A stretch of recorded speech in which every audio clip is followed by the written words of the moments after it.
Hey, there's his avatar. Hey, God, that took got some the brain new work one. to do that.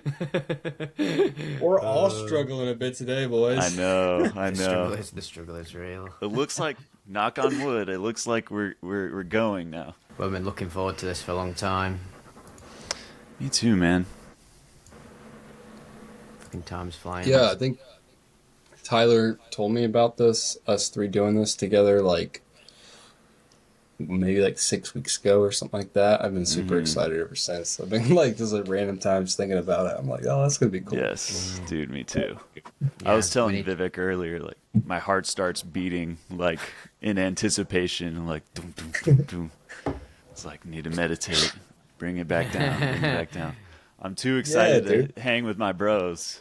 Yeah, it's exciting. I was while I was waiting, I was just I was playing on my Switch, and I was playing this Nice. game. It's called Everhood 2, and fucking Terrence McKenna's in it.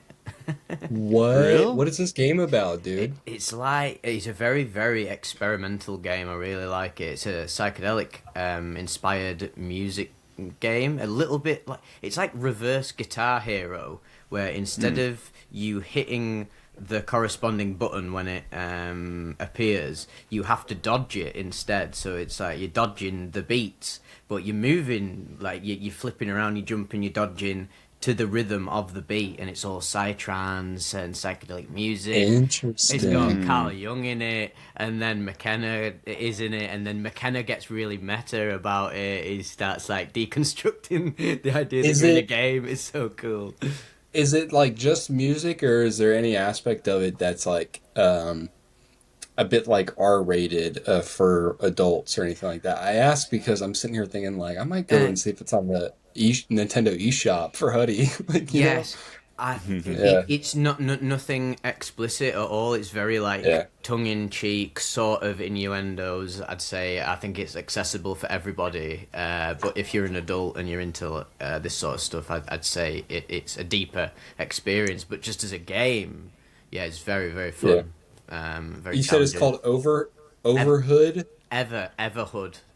Everhood. Yeah, Gotcha. there's two, and the second one's way trippier. It starts to like delve into more into like psychonautics. It's people have been on my Discord. They keep telling me to play it all the time. And the other day I was like, right, finally I'll go on and I'll do it. And I can't stop Nice, playing it. nice. Yeah, no, I'm gonna look into it for sure. That's cool. Yeah, it's awesome. Nice. He likes some. I will say this. He is particular about it. It's maybe only 20%, 10 to 20% of the things that I play for him, but he does like EDM. He does like psytrance and that type of music. But That's it's only fun. about 10, 20%. The rest of it, he's kind of like, but about like 10, 20% of the songs I play in the car, he's like, I like that one, you know? Sweet. Um, so, I'm Ninja gonna in go, training. A new I'm gonna go generation of grab, ravers. I'm gonna go grab one more thing and then I'll be Cool. situated, good to go for our recording, guys. All good. Sweet. Buzz. So, what have you been up to lately, Tyler?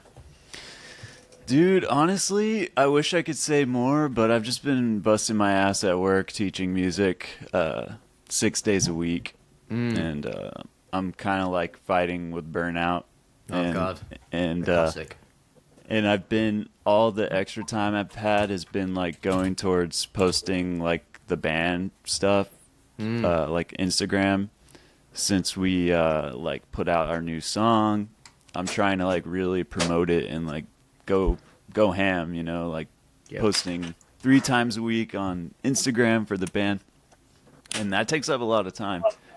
And it's been kind of hurting my soul that I can't like do more YouTube stuff because like just time and even if I have the time, it's like the energy's not there after I'm done working and doing all that stuff. So this is the best way to come back, dude. Honestly. Yeah, defo. Yeah, I don't know. Dude, and like, I'm here for as many of these podcasts that you want to do with me. I'm sure Vivek is as well too, and I know you have like other things within the chamber.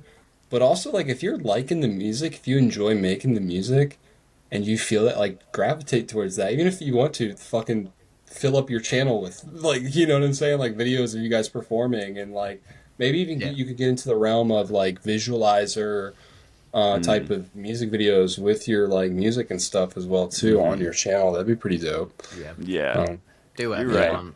That's my whole modus operandi now, and it always has been since I started YouTube. This is my channel. I want to make. I love my audience, and I want to make stuff that my audience wants to see. But I want to make things that creatively stimulate me. So I always want to keep shifting it up. Big thing for me Yeah. at the minute was that I don't want to be this trip reporting machine, even though I know that it's a huge element of the channel. Oh yeah. But I think at some point you do this for so long, you start to get a little bit unsatisfied, especially if you're quite Absolutely. creative.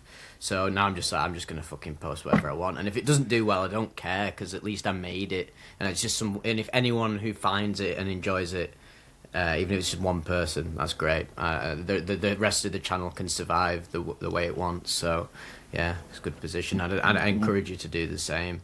But it's always cool to try and like tie things together. If you want to do it a bit more strategically, if you're gonna do music, yeah, tie it into the psychedelic aspect, and Yeah. it'll all coalesce, won't it? There's certain ways that I want to bring the music and the psychedelic worlds together, but also like you were saying, I like having the variety. Like I like the fact that the YouTube stuff is this other thing that I can go yeah, and do and be creative, and it's all on my terms. And then the band is this other thing. Being able to have that variety, I feel like keeps it fresh for me too. But in the future, I do want it to like coalesce more. Yes. So, Yeah, I feel it. but yeah, I remember you recently made like a poster, a video. I don't remember how you like announced it, but that you were gonna like kind of move away from the trip report format that Just put it on the is your back bread and burner. butter. But just on the back burner, really, because I've actually noticed, even analytically speaking, if you look at my videos, a lot of people are commenting and saying the live action stuff, but like on camera videos are people saying, "Oh, I came for the trip reports and I'm staying for this sort of content." So I thought, right, okay, little things like these you need to pick up upon. Because it's sort of pointing towards the next stage, I guess, as a creator. But I could easily do the trip reports forever. I mean, they're so infinitely fascinating by far. But just at this point, it has been many, many years, so I would like to expand further because why Dude, not? I just love I totally creativity. get it. dude, I might be a bit projecting right now in this moment. I definitely am because there's an aspect of myself that has visualized this for me and my own channel. But Vivek, I'm telling you, dude, I feel like part of it's not the entirety, but it's a part of the mix. A part of your next step, I feel like maybe potentially is like uh you know how you just like went to Japan? Ooh, yeah. Like going to certain places and having these like investigatory type of like in-depth, I've seen you talk about some of the aspects of your own journey and your own experiences and things like that, like some of these, like what people are saying about I'm sticking around for this now, I'm sticking around for understanding Vivek and developing this relationship with Vivek. I feel like you going to Japan and not only just like going to Japan and documenting that, but like going to Japan and like taking the mushrooms with the indigenous people that make them see little people. Recording that. Yeah, that would Like, be dude, like amazing. that's it. That's it. Like, Yeah. but also there's more to Vivek than that. But I feel like that's definitely like within sort of like your. How do you feel about that? Like the kind of like I agree, and it's a bit trippy that you said that because one of interesting. my followers, she's a brilliant artist, and she recommended to me, "Oh, you should get one of those." And I know Dakota uses them as well. Them like Ray-Ban glasses where you're literally wearing sunglasses and you're recording everything, very high quality, and just going around. And I'm always traveling as well, and I'm often traveling to very spiritually significant places and anything esoteric I love. and usually I just have quite a lot to say. So if I could just do it on the fly, it'd be way better. Because I know you can record with your phone, but I don't know, there's something about the phone. You can do loads of stuff with it, but having like another gadget, I don't know, autism brain. I love having little new gadgets to use. So I might do that because I love going. I want to go to Rendlesham Forest where there's the big UFO case in the UK and talk about that, because we do a lot more alien stuff now. So yeah, it's going really well. Branching out has gone very well because I was scared. I mean, there's the fear of the algorithm's going to fuck me up. But oftentimes it's all in your head. If you're making good stuff, you're going to keep thriving. So yeah, and you'll find your way. Like sometimes you just got to experiment in the dark, and then maybe you find this other cool new thing that latches on.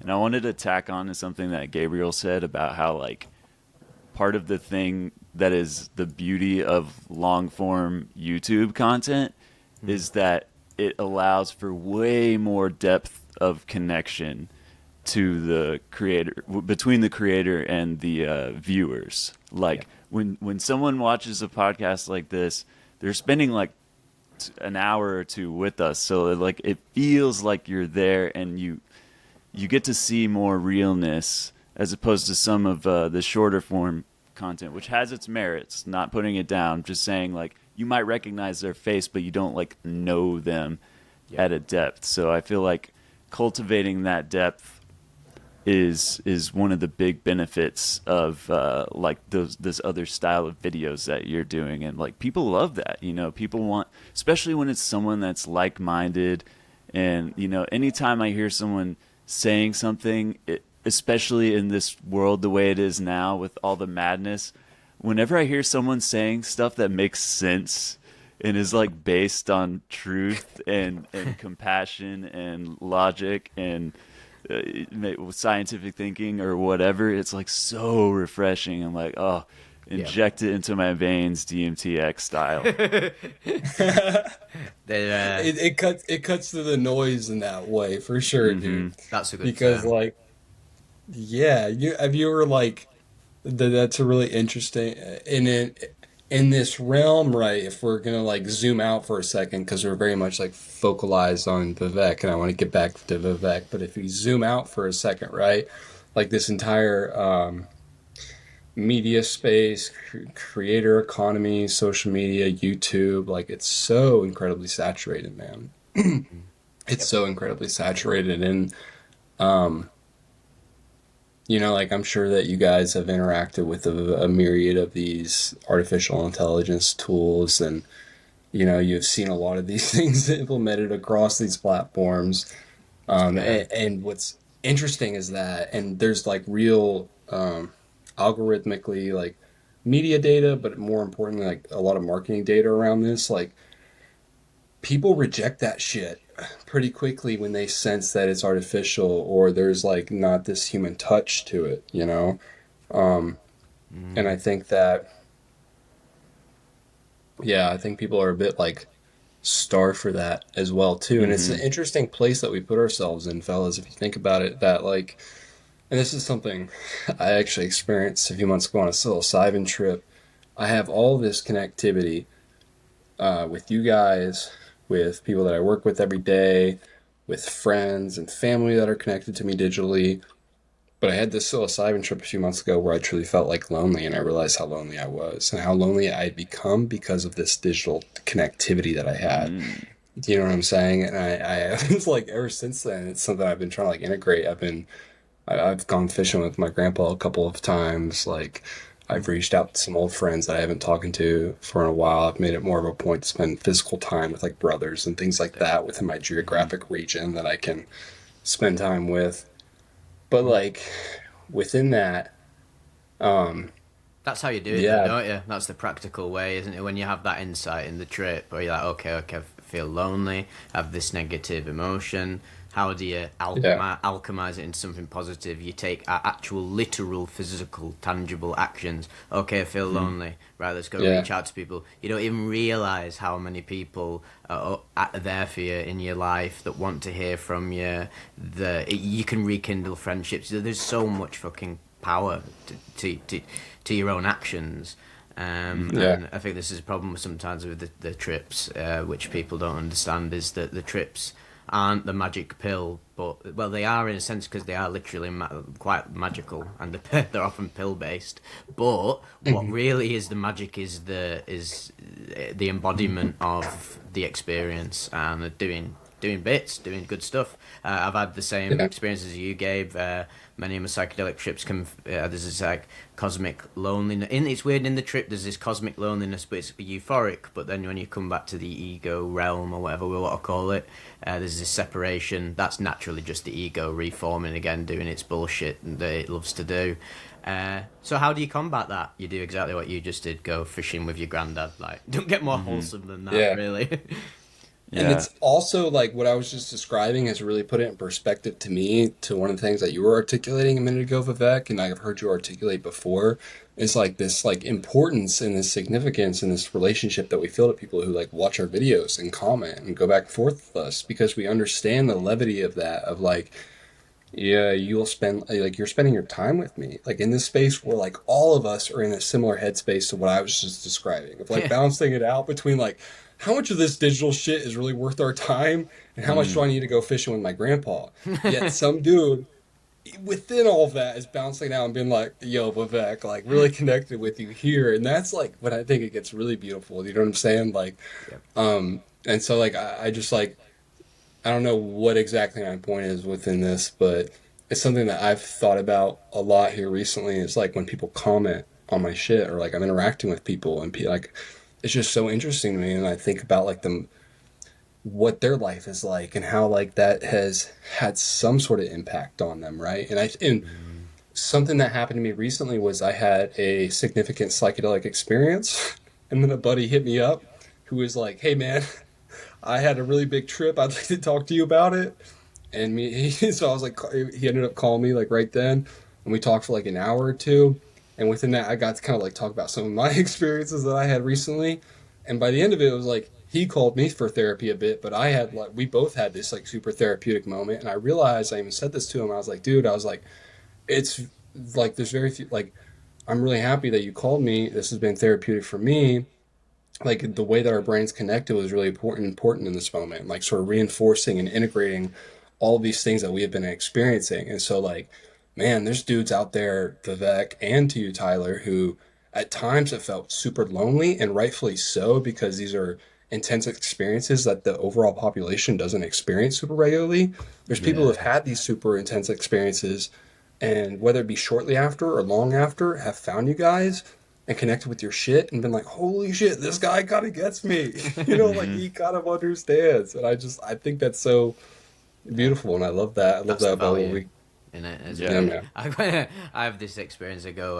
I had it literally just like 2 hours ago. I went shopping, grocery shopping, and I just walked around. And sometimes I've had this experience many times, especially when I go and do extremely human things, very very mundane human things that aren't mundane. Is something that you conceptualize. It doesn't have to be mundane. You can turn anything into something fun. But when I am often around like the normies or whatever, because I don't even use that in a negative connotation, just like actual like the average person, I do walk around and I'm like, oh my god, people who are not making psychedelic trip reports on YouTube. but you look about and I'm like, fuck me, I am like an alien amongst men. But then there's a paradox to this. The irony is that actually, if you go and talk to people just out and about, you'll be shocked how many people have had weird experiences that aren't psychedelic induced. So many people I've met in my life, like the old men, like, hey, I fucking saw a ghost when I was like 5 years old and all that.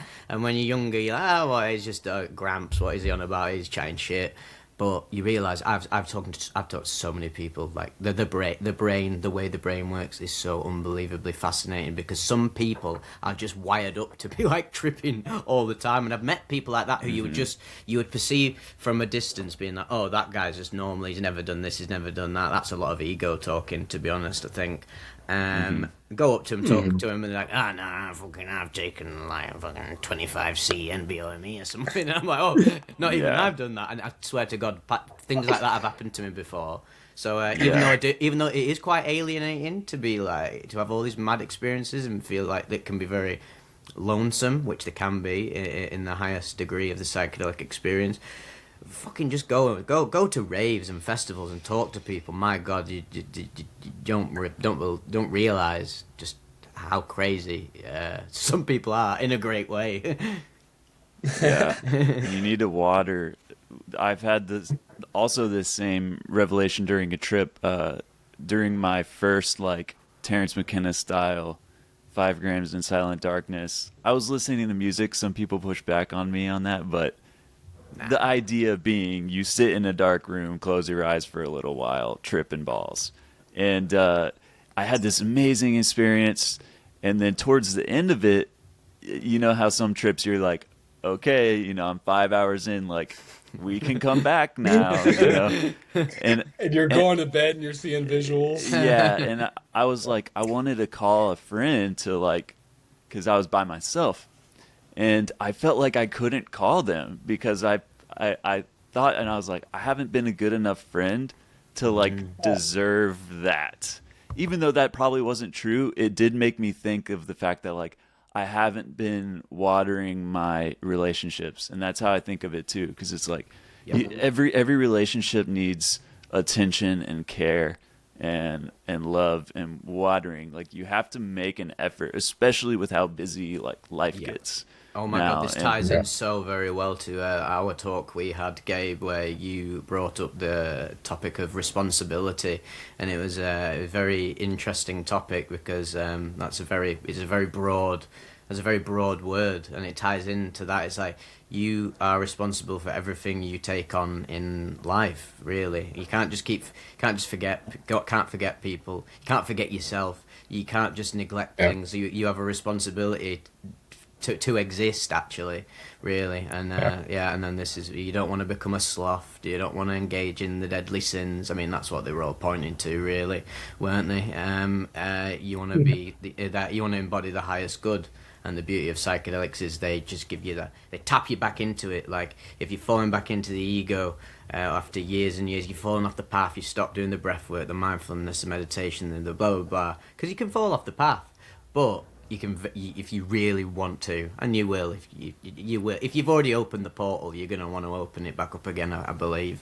And you can interface with psychedelics very healthily again, but you have to make sure you are doing the practical stuff. You can't, if it's all theory, then it's just like you've reached a brick wall. You can consume all the McKenna and Alan Watts videos you want, and I've done this myself, but if you're not doing the labouring, the brickwork, you're not going to get anywhere. That's such an interesting way of putting it because I agree with you instinctually, and I'm like thinking it through in my head, man. I don't have a crystal ball, so I don't know better. But I'll tell you this: I feel as if though, if I had not started listening to Terrence McKenna and Alan Watts and some of these other figures, Ram Dass, after I had taken a bunch of psychedelics, I don't know if it had landed in the same way. Yeah. Do you know what I'm saying? So Like they're it's, very it's important. They're important, aren't they? Because they help yeah, they help you put the pieces together. Because yeah, before I got into all of the theory, all I had was the practical experiences, the mystical experiences, the trips, the ego deaths, etc., and beyond. And it's confusing as fuck, and I didn't understand. I just went, and then that provides the impetus to then go and explore. Creators again like yourselves, and for me very personally was your mate Tom was really one of the biggest people that really put it all together for me. And I was like, using words, this certain like yeah. psychedelic lexicon, and I was like, oh my God, these words he's saying, these cosmic orgasms, these etc. And I was like, oh my fucking God, somebody else gets it, like you said Dude, Yeah. before. with your mate Tom, I'll say this, man, and I mean this about your mate Tom because we work with him as a business. I used to watch your mate Tom videos when I was like 15 years old, like Same. 16 years old or something, right? Like in high school, I used to watch this man's videos. Now we work with him, but I mean this. I think his old videos are valuable and beautiful and amazing in their own ways. But he used to have this certain virality to him that he doesn't have anymore. Yet his new videos land, I think, even more impactful. Like I Oh think my his god, yeah. insights and wisdom is so incredibly underrated. It's like it doesn't feel underrated sometimes, I think, to people because when you go to his page, he has a large amount of subscribers, but his overall view count per episode varies so widely. Like some get 300K views and some get 3K views. Yep. And he's just kind of had this like plateau as a creator that literally every creator ever has. Yeah, I'm going But through it. with that, he's only gotten wiser and more prophetic and more interesting to me as time's gone on. And something really interesting about him as well too is that he has this big shadow. I'm sure you've noticed this guy. He has this Hey. very large shadow that he's still working through. And that to me, like kind of what we were saying a minute ago about people connecting with you, I've connected a lot with your mate Tom Yeah, just man. by like him like being honest about his own shadow that still exists, even though he's done 5-MeO, even though he's had all these heroic experiences. He's like, I'm still dealing with this and that and this, and like I'm real, and I just there's something about him that I love. I really like I love that dude. He's very, He's very, gold. he's very authentic. In fact, his latest video, Yeah. where he was in like this hellish cave, I don't know where he was, somewhere in Eastern Asia, and he was tripping as well. And it's just the fucking video, man. I was like, this is the evolution of a creator. This is awesome. And I think me and him, I'm in contact with him a lot now, which is also very, very trippy to be in contact with someone you look up to so much. And see him as now my mate. My mate. He's now my mate, Tom. So, but talking to him is fascinating because we both agree with doing a few voice notes back and forth. And I was saying, I was like, it gets to a point where just stop giving a shit when you've got like 100,000 plus subscribers. Just like stop giving a shit about like getting the most amount of views. Just make the best possible thing that you can and make sure it's authentic and it aligns with your integrity, and then just keep it going. It doesn't matter anymore. And yeah, there is, because the thing with like virality to anybody is like in any space they'll usually just copy and paste the same viral thing they've done over and over and over and over and over again. That's how you get the biggest YouTubers. But when you're in a niche like ours, which is very intense and actually requires a lot of maturity to handle, the virality of it can fade. So it's like, what do you do? My own idea at the minute is I will always keep doing YouTube, but there's so many other things I want to do on the side. Like I want to get involved with, like I've talked about my ketamine addiction. I want to get more involved with like actual like big thing for me and at the minute being a creator is like it is amazing working from home and doing all this and having this freedom and that, but what I did love about having like a normal job, quote unquote, was I did like interfacing with people like up front. So I'd love to do that in the future. And I know Telson the Trippy again, he does some seriously good bits. He wants to get more involved with the actual well, sort of the charitable element of what you can do as a figure. So yeah, that's awesome. I look up to all these people. That Okay. that connects to something I wanted to ask both of you guys. Also tying in the whole people want a depth of connection with you guys. Anyone who's watching this who might know you two or me know you as communicators. And one of the things I wanted to get like the backstory and the lore, the juicy lore, is who your communicator inspirations are. Like I know for you it's your mate Tom, and I would like to hear like what inspired you guys. Yeah, you go first, Gabe. Dang it. Yeah, no, okay, so this is gonna be very raw, very fresh. Honestly, like your mate Tom, like I just said, there's a myriad of these guys, a few of these guys that I recall, like I said, when I was like 14, 15, 16, at that point in my life, I had already started experimenting heavily with lots of different things, alcohol, opiates, benzos, and then cannabis. And cannabis was the only one that really stuck. Like it was the only one that I really like enjoyed. And so throughout high school, that was like, I guess you could say my drug of choice. Like I'd experiment here and there with other things, but once I found cannabis, I was kind of like, this is what I like, you know? And I recall that cannabis interest, it wasn't just that I liked smoking cannabis. I thought that the plant and the culture and the science of it all and communicating that to other people and understanding it and interfacing with it and letting that shape your experience. Like I thought all of that was so beautiful and cool. And so I was like the stoner guy within high school. But there was a few of these guys like your mate Tom, psych substance for sure, that had this certain imprint on me. I don't know why. It wasn't because they were themselves like huge stoner advocates. I don't know what the connection is that I made and lots of other people make from enjoying seeing something interesting within cannabis, but then also wanting to explore psychedelics. Hmm. There's something there, right? Like maybe it's Mm. just the culture, certain conditioning or something. But I don't know, dude. It's a Most people I gateway know. drug. Yeah. There you go, Tyler. You nailed it. It's a gateway drug. It's the first time you really, if you smoke with, like, obviously most people's first altered state is being intoxicated from alcohol, but Yeah. it lowers your consciousness, it lowers your inhibitions, you're almost more animal-like, versus cannabis is the first substance that most people take that alters their state in a heightened fashion, makes you more conscious, and this is what Yeah. leads you down the road to psychedelics. So it's no wonder you go on YouTube, type in stuff about cannabis, blah blah blah, and all of them channels have had Yeah. relationships with that. And I agree, my main inspirations were, I mean, the three goats really: Psych Substance, Dakota Wint, and your mate Tom. Very much so, influenced me in terms of like the online creator space, because back in the day that was just, that was it really. And then there's scattered other channels, many other channels about, but I mean, I must say the biggest inspiration of all time for me, for my own like little niche, is the Tales from the Trip, who is now literally just my bud. He's my good friend, because it all originated back in COVID, when I always used to like to listen to creepypastas to go to bed. And I thought I'd read a lot of trip reports and written them myself. Me and my friend used to back in the day. Can And you then, explain real quick what creepypasta is?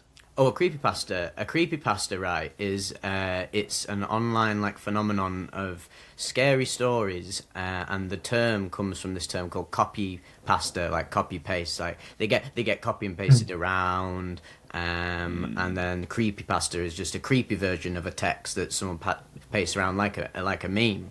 And this is how you get the stuff like the Rake, Slender Man, stuff like that.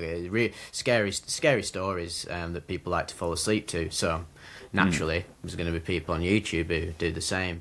And then trip reports are like real life creepypastas. So of course the interest is there. It was always going to be there. And then stumbling upon Tales from the Trip in COVID just was like, I was like, oh my god, this is absolutely fascinating. And it all resulted. I think I've spoken about it before, but for anyone who doesn't know how it all came about, was I emailed one of my very good friends who I used to still listen to, someone that's no one, and I emailed him my trip reports that I'd written throughout the years in like the late 2010s, and he, thank God, he didn't actually read him, because I was like, all right, and then I realised, oh shit, we've got a fucking YouTube channel, haven't I? Why don't I just jump on and do my own spin on it? But I was always interested. What was very significant for me, because I love Tales from the Trip's content, and the fact that it is all nightmarish stuff like that. I love the fact that he's so stuck on like the theme. He's dedicated to the theme. It's brilliant. But someone that's no one, he shared this LSD. No, it wasn't just LSD. This guy was fucking doing some mad shit. It was like DMT, LSD, ketamine, and he was drinking, and he was on cannabis, and he was doing God knows what. And it was like the most insane trip report ever. And he's running around on LSD, God knows how much, ridiculous doses. Runs through this field, and he gets to the park, and then of course he decides to take a big dose of DMT like you do. And he becomes a machine elf. Like, he literally doesn't just meet them. He literally becomes a machine elf, and he's like creating his own realities, doing all this fucking mad shit, like weaving worlds with his hands. And that was the report where I was like, oh my god, this is what more people need to know about psychedelics. This is the missing key, because most people just think, hey, trip, you see a few kaleidoscopes, and I was like, no, you don't realize just how deep the rabbit hole goes. So very in a tangential sense, yeah, there's just fucking all them ads really inspired me. What about any non-psychedelic creators, just communicators in general, that may have like inspired your style? Oh, well, I love Leo Gura from Actualize.org. I believe he's quite a controversial person, because there's been many videos directed at him saying he leads some cult and etc. But I believe that this people can cherry pick stuff all they want. Really, I'm very active in the Actualize.org forums. I think he's a very smart guy. He has a very different type of personality to most psychonauts, who are classically like hippies, and he's not a classical hippie type person. He has a very interesting psychology, and he's very, very, very to the point. And I do love McKenna, and I love Watts, and I do love abstract language, but what I really, really value is straight to the point speaking. And another person I think we've talked about before, Tyler, is one of my favourite speakers. My favourite communicator within the alien UFO field is gotta be Richard Dolan, because he just tells you it as it is, but he's not entrenched within materialism. He's so super open-minded. So any open-minded, because he's a speaker, scientist. yeah, right? Exactly. He's like the most open-minded scientist ever. He's so open to the phenomenon. And he's very unbiased. Anyone who channels that sort of energy, unbiased, straight to the point, cut the bullshit. Yeah, I like that. Interesting. You got any, Gabe?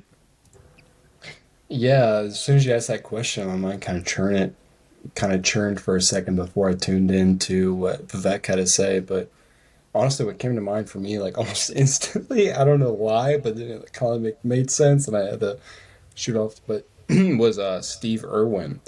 I don't know why. I had this thing as a kid. I loved Steve Irwin.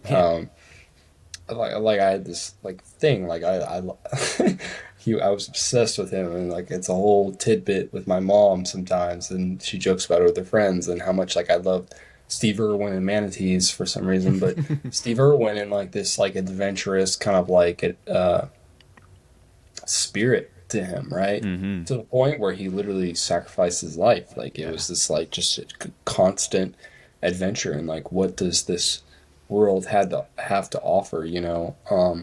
I love that. I've always loved that, and it's interesting because like Steve Irwin's legacy is so incredibly positive and solidified within culture, across culture, Oh yeah. right? Everyone But loves him. another person that came to mind that I've been like consuming content around since I was like 17 years old, and he's honestly been really important to like my development as a person. It's Ben Greenfield. I don't know if you guys know who this is. He's I'll have a look. he's kind of like a health and wellness biohacker type of guy. He's been making content, blogs, and podcasts since like the early 2000s. He's like almost damn near 60 years old now.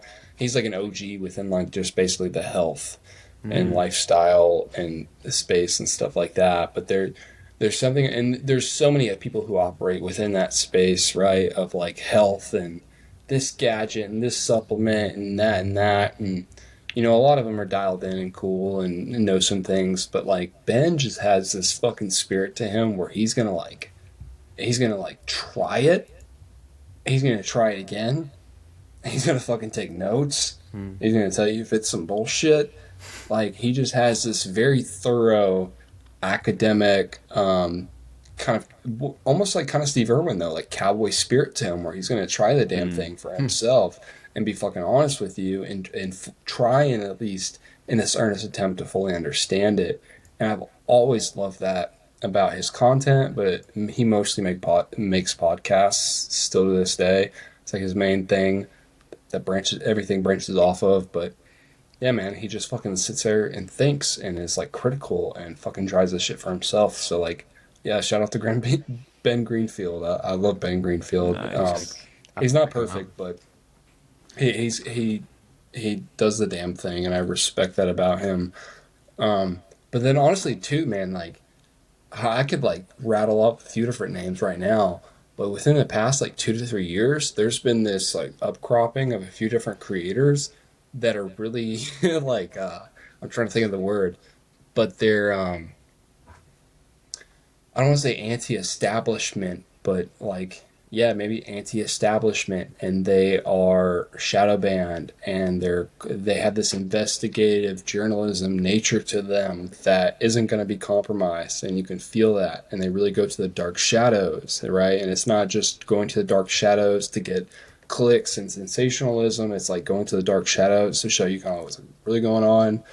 Um, I like a lot of those people right now. Like Ian Carroll is one.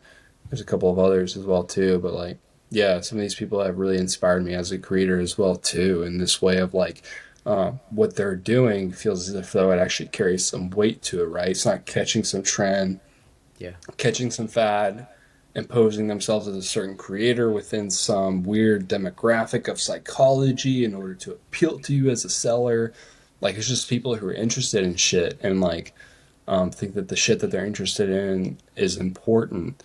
So yeah, those are some Yeah. people I must I've been give enjoying. a shout out to Trip Whip as well. To be honest, Tripwit. yeah, Yeah. absolutely was baffled again in the vein of communicating with your mate Tom. I just was like, how the hell am I talking to Trip Whip? Like literally watch this guy's video the minute that very first video, his first DMT experience in like 2018, and another person who really helped me to put the pieces together, and I especially was inspired by his very simple but effective method of just like I am just sitting down and telling you exactly how it was, like the no bullshit, because this is the thing, I love production, I love highly edited videos, and I love editing myself actually in my own time, but like the reason I choose not to edit my very like on camera videos as much as possible is because I've always loved Trip Whip's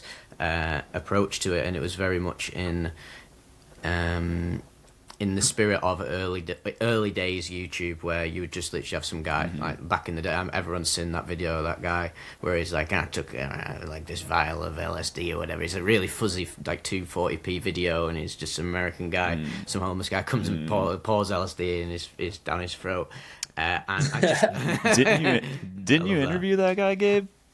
Did 30 The- hits of LSD, guy? Yeah. Dude. That Oh was yeah, it was him, wasn't it? Yeah. like- he's a Satanist now. but- Yeah, he's gone down some form of path. Oh, his, God. his form of Satanism is a little bit more theoretical and artistic than material, at least the way he described it to me. But damn, dude, I was like, explain the Satanism, Mister. You know, Wow. essentially, like how he described the Satanism aspect of himself was that the form of Satanism that he practiced and understood was more of this vein of, hey, we, Christianity sort of embodies, I say embodies, worships and amplifies this yogi, this character that was all good, that was like really leading the right path, that was pure, that was like all these things, right? And what he was describing to me is that what Satanism worships, what he worships is that of we worship the individual that is inherently sort of like rebellious, right? And I could be butchering this to a certain degree. I need to go back and like this, but I'm pretty certain that's like what he was like getting at, isn't that like the person who rejects the system, the person who thinks for themselves, and like all these things. It was kind of more artistic and eloquent than just like this like massively dark thing.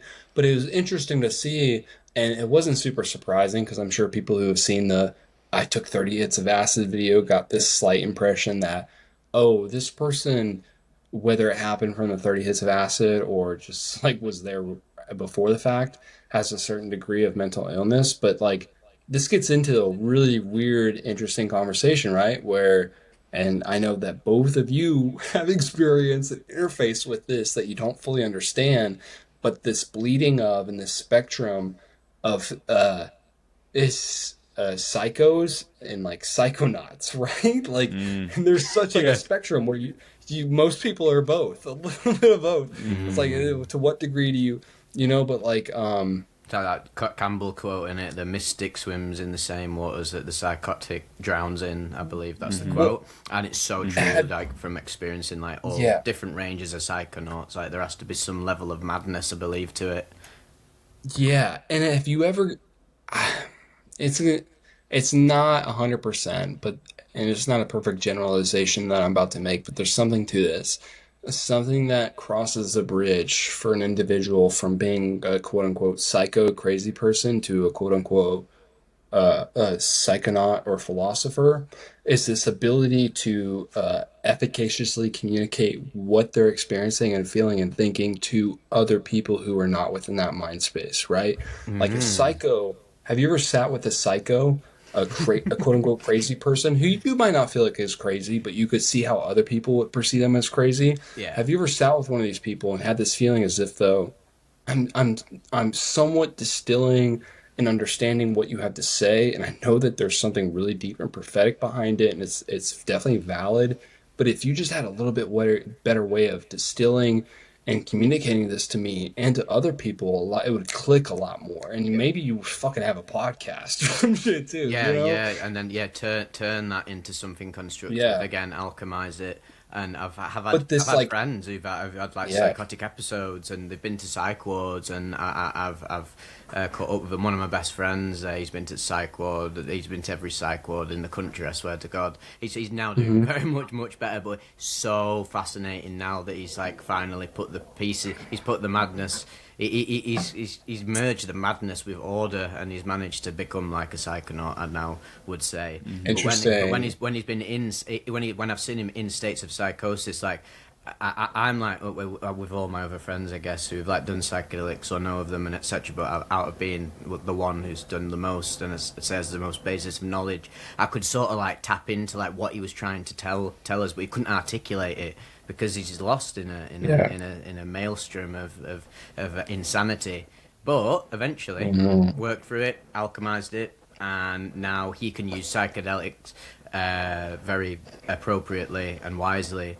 But originally it was actually psychedelics that triggered the psychosis, so it's an interesting full circle event that.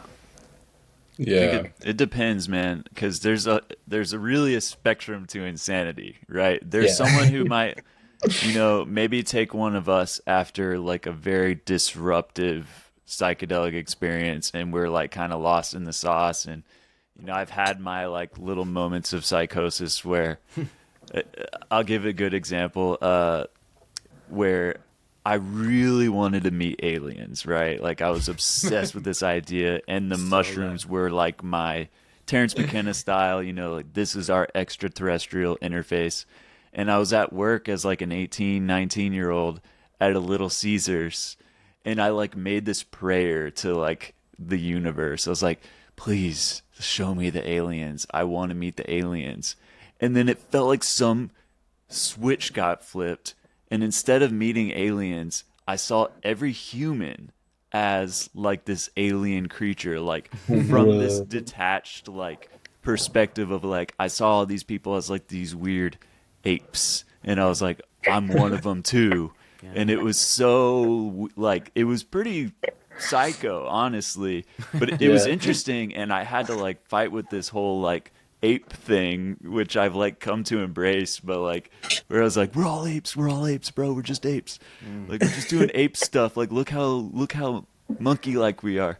Yeah. And it just became a whole thing. But I settled from that, maybe due to being able to communicate it, but also just like time to settle.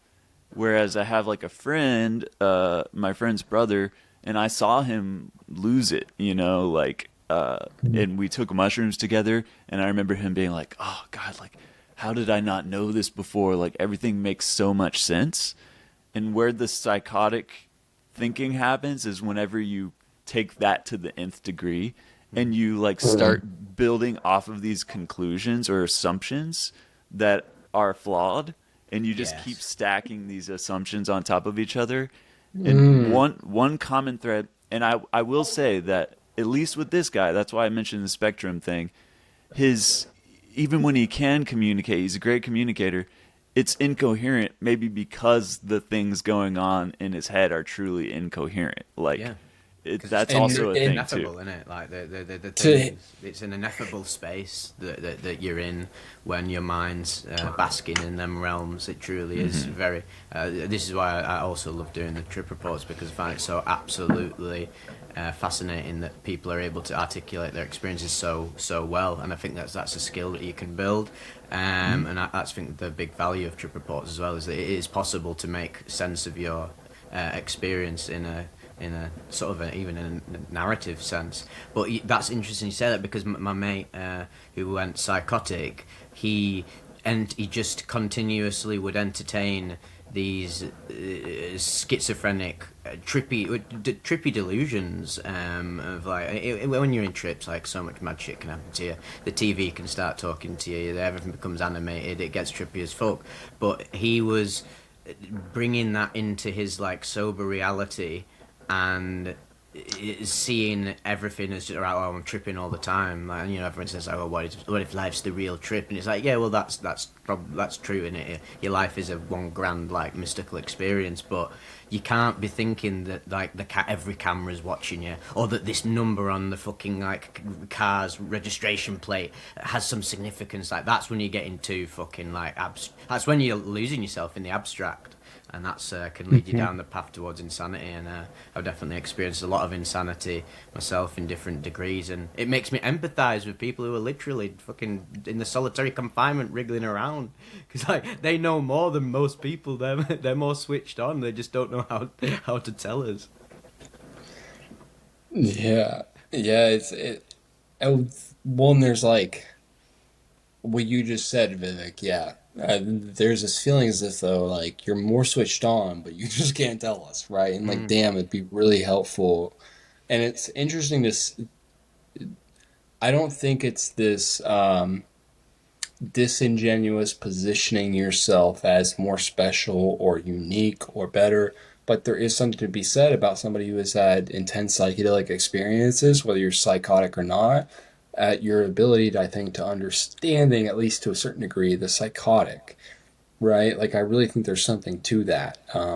And I remember, like, one time when I was having a conversation with Danny Goler, he's the guy who does the DMT, like, laser experiment Oh, and stuff. classic I kind of, Danny. He's gone places now. He's gone far. yeah, he's an interesting fella. Every time I talk to him, it's interesting. We've had like three conversations now, He's but awesome. I asked him something in a similar vein, along like to what we're talking about right now, about like the difference between the prophetic and like the psychotic and this bleeding of the two, right? And he was like, something that he said in the way that he articulated it, which I don't think is all encompassing and perfectly articulates it all, but definitely resonated with me, was what he said was like, I feel like people who get in that psychotic place, that psychosis place, he's like, part of what's happening, like cosmologically, is that they're like hitting this certain node within the cosmos where they're tapping into some like real truth, right? But it's almost as if though, for whatever reason, their spirit, is getting somewhat like looped there or stuck there or attached to there or identifying with that truth that they uncovered. And so there's this like never ending, almost like a record player looping of this like, I identify as this thing that I tapped into. Do you know what I'm saying? And Mm. so like that's part of what he was describing as what he thinks happens with this psychotic spectrum, especially the people who take these medicines, right? He's like, I think that sometimes people get kind of like stuck, almost like a record player, on these certain nodes out in the universe where they're repeating the same message, and they're like, "Hey, I represent this message," you know. When like there's this need to in order to assimilate with the collective and communicate this to the collective, to not identify yourself with that and to like see it from a different perspective and to disassociate yourself from it to a certain degree. And when he said that, I was like, oh, interesting. I don't remember everything that I said in response to him, but like saying it out loud to you guys now, I reflect back on certain people that I talked to who I could see how I either thought or I could see how they were perceived as psychotic. And there's definitely this degree of almost like, oh, I see the fucking message you're trying to communicate to me. Yeah. But I could also see how it's flawed, and or I could see how it's perceived as crazy, or I could also see how there's more to the picture here that you're not willing to understand. You know what I'm saying? So like there's something interesting, just this visualization within my own mind of like somebody getting stuck on a certain node within the universe, because it was, and I understand that myself. I've gotten temporarily, I think, stuck in those places because, like, dude, when you fucking are on LSD and you do fucking DMT and you have this 35-minute long breakthrough, you like it might stick with you for a few fucking months. Yeah. It might be the only thing you could think about or talk about. You know, it's like Yeah, it's weird because it's now to the point where I've been tripping for so long that even if I had a very deep DMT trip the other day that I believe would probably send most people into the psych ward. But now it's just like run of the mill. It's not run of the mill. Like it's not easy. It's not second nature. It's not like jumping in your car and knowing what you're doing. There's still always this level of chaos. But the more you interface with it, and the more you do all the mindfulness stuff is very, very important beforehand and during, and knowing all this stuff like breath work. You can ride the waves of insanity, and you can see how fun it is to be insane. I mean, even if you're looking like fucking like culture and like, how much do we fucking love like insane people? The Joker, like Patrick Bateman, fucking like Walter White, and that. Because there's a validity to insanity, and there's a validity to all human perspectives. But most normies just are literally just like cogs in the machine, and instead of, this is where this can be a problem for spiritual people. You cannot look down on these people at all. Like it might look like ignorance is bliss, but actually no, it's not. They're oftentimes normies deal with the most human level problems like addiction and negative emotions. Like how many, like even just going to the shop before, just like going grocery shopping, or even like driving around, like some people just go crazy, like, or someone like cuts you off in traffic and they go blah blah blah, what the fuck you doing, blah blah. They're going like demon mode, and I'm like, I can't relate to that at all, but like I can empathize with it, because I was like, that's the place they're at. That's the place they're at in their life. The worst thing you can do is be like, oh, well, look at that person. He's operating in a lower vibration, and I'm on a higher vibration. And that's like, it's like, shut the fuck up. Like, yeah. And I see a lot of this in the pseudo. This is one thing I worry about, the short form. And hats off to fucking Tripwhip again. And to be fair, hats off to all of yous who do the short form stuff that's very conscious, because of what you do is very conscious and very wise. There is a big scene within like pseudo spiritual like content creators, and it's a lot of fucking bullshittery. Like it's like spiritual capitalism, and it's like it makes me sick. And that's why I love even going back to one of my inspirations. One of my biggest inspirations, just to say quickly, is there's this guy on YouTube, my favourite YouTuber ever. And you know I like my video games, and I do video game level stuff with the channel.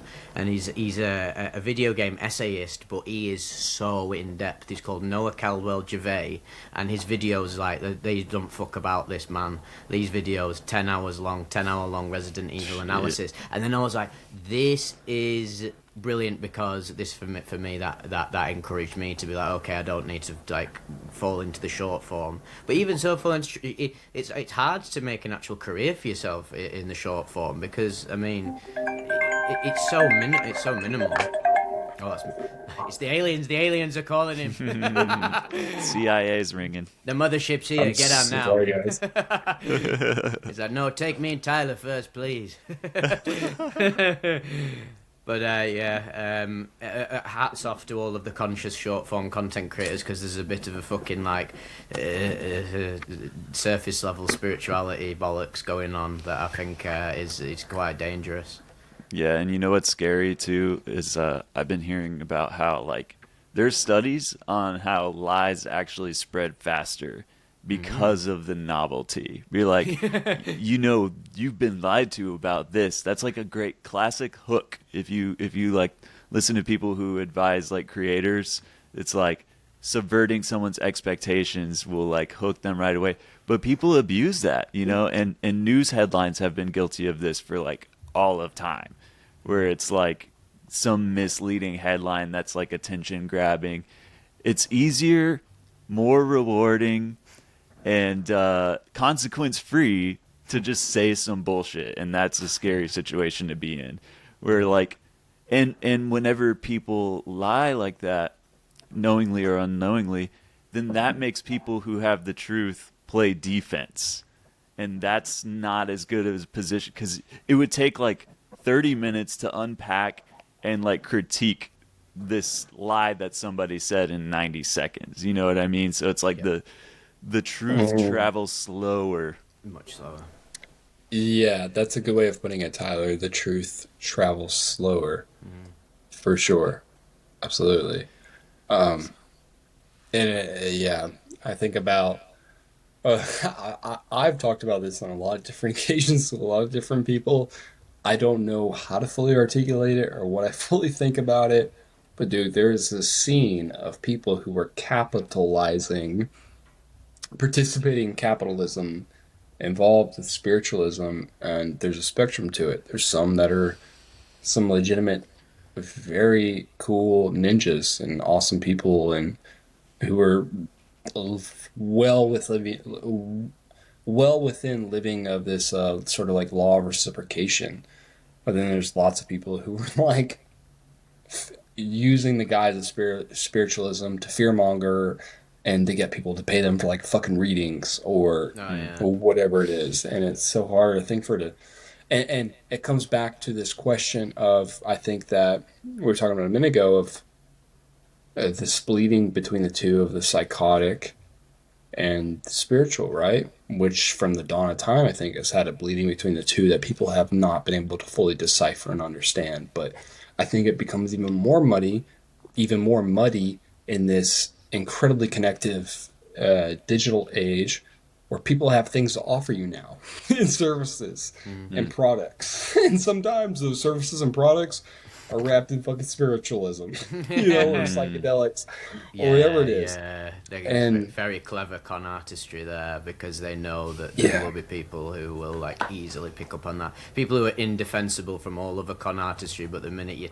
tickle that spiritual worm in your brain, they'll go and buy you a supplement that'll hypercharge your fucking lucid dreaming or whatever, and actually it's just full of heavy metals and bollocks and stuff. And this is where you just need to be more conscious and patient and do more research. It's not a race. Don't jump into it. It's slow and steady. I always say this.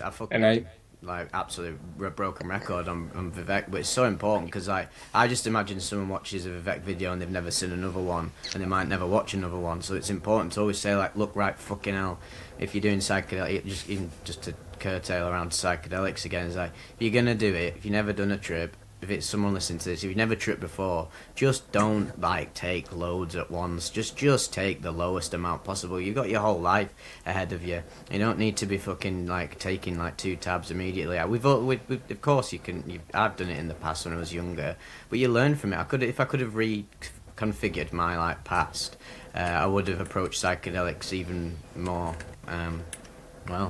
even more wisely, and interfaced with them more holistically. So for anyone out there who's never tripped, don't if your mate tells you no these tabs are not that powerful, just take 3, and it's like, just don't do it. It's like, it's just no need.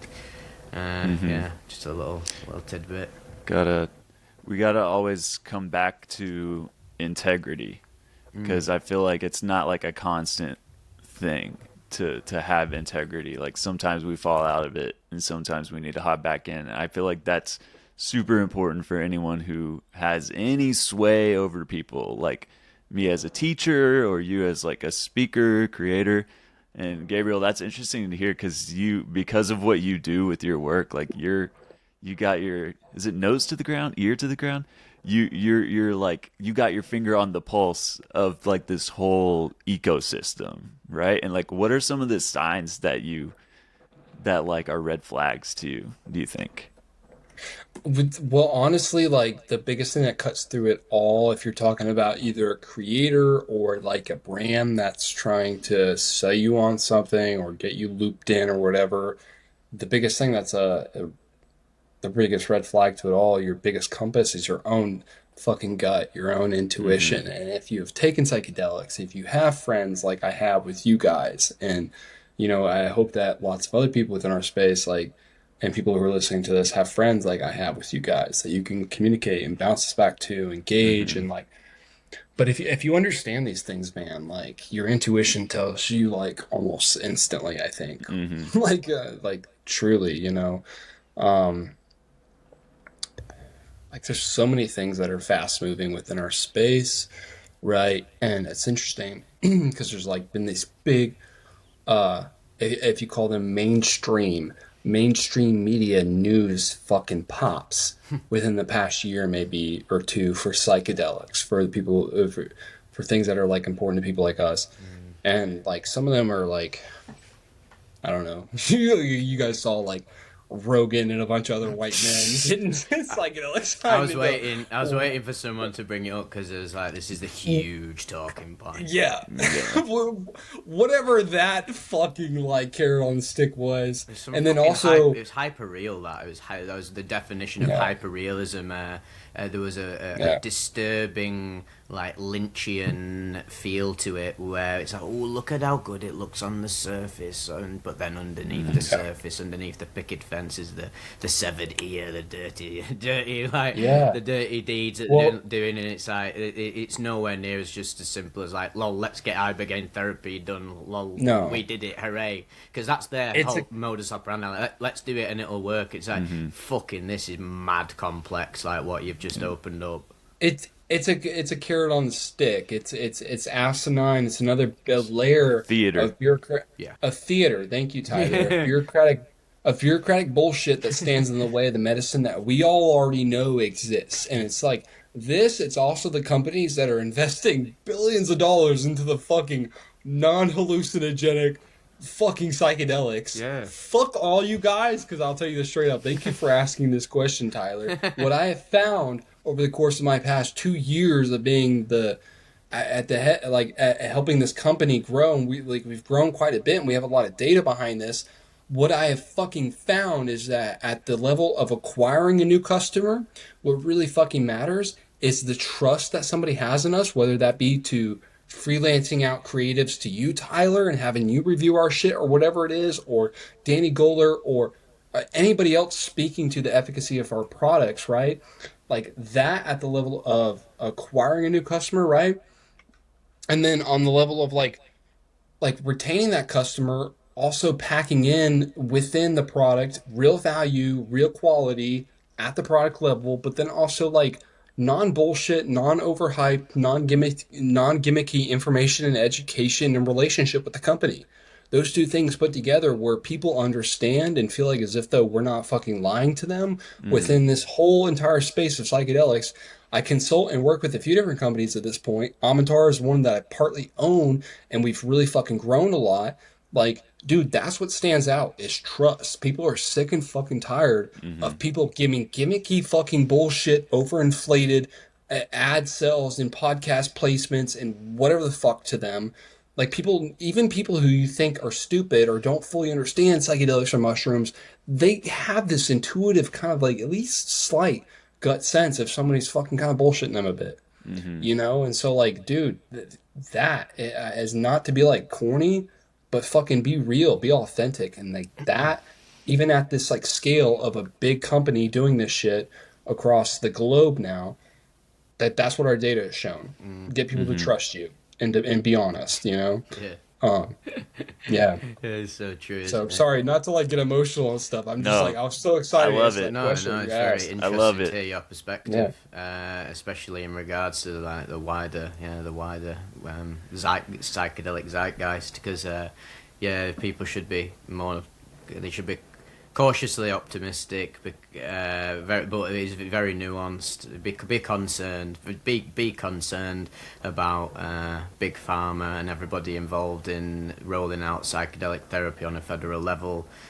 Because these Hmm. people, not to get political, but whatever the fuck is do it, like these people are not on. They have no honor.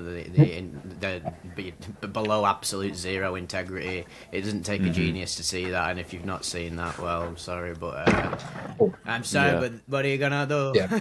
You're yeah. gonna So you'll see how it plays out anyway. So I'll say this as well too. I have two close. I'm not going to name them. I have two close friends. I mean that like dearly. Like I love these two men. I know them both. I've had long conversations with them both. Like they're not part of my podcast. They're separate. Both these men are certified at the state level within their individual states for psychedelic psychological therapy. Hmm. They both very intentionally but also ninja like and secretly break out of their parameters and certain guidelines and things for lots of different reasons. It's because they have to. If they are really beholden to the regulations and guidelines put in place by these fucking old white men within their states, like they wouldn't be able to actually help and heal people, right? Like, and this Hmm. is not just them, but like yeah, it's asinine. It's this level of bureaucratic bullshit that we all put up with to like, yeah, man. These two like, I know quite a few healers within my circle. These two men that I'm like thinking of and referring to in my mind are some of the most like prophetic and truly like, oh, like they get it. There's some fucking soul ninjas. There's some healers. They both operate outside of the technical guidelines because they essentially Hmm. have to, and it's to be efficacious, right? And then you look at the state level, whether it be like Oregon or Colorado. I think there's some others at this point, but like both Oregon and Colorado, with their like state programs with psychedelics, economically, nah, hasn't really fucking worked out Hmm. no. with all the levels of pure. It's kind of similar to cannabis within the United States, where like once the fucking white people in government get involved, where they want 30% of all of our shit for no reason because they set rules, all of a sudden the black market flourishes, where there's Hmm. freedom and creativity and a lack of fucking taxation on the things that we're trying to do that should be a goddamn sovereign right, Yeah. right? And so like I'm starting to lose patience with this shit, right? Where Yeah. I'm seeing like Yeah, headlines about great. Trump signing a bill. Dude, I didn't have time to read the full article. When I saw that Trump signed some bill about psychedelics, I was like, fuck you. I was like, what? Yeah.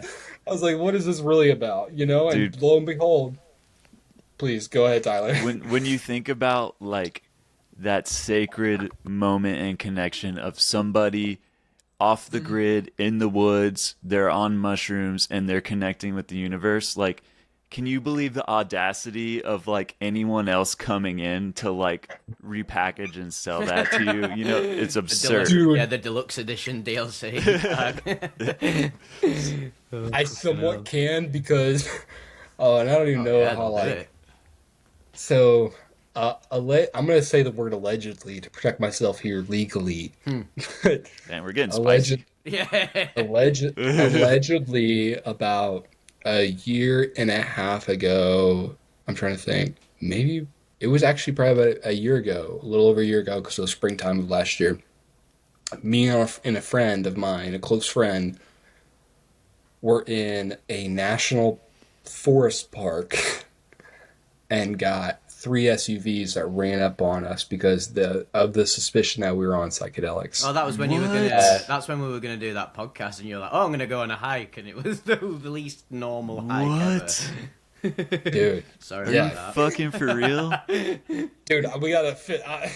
Maybe I can share it with you and block out the names, but I have an official notice tree, uh, warning, a citation of warning from the national, not even just like state, national like forest, park service, whatever, for a warning for a citation for possession and consumption of psilocybin mushrooms in a national park. It's like the craziest, dude.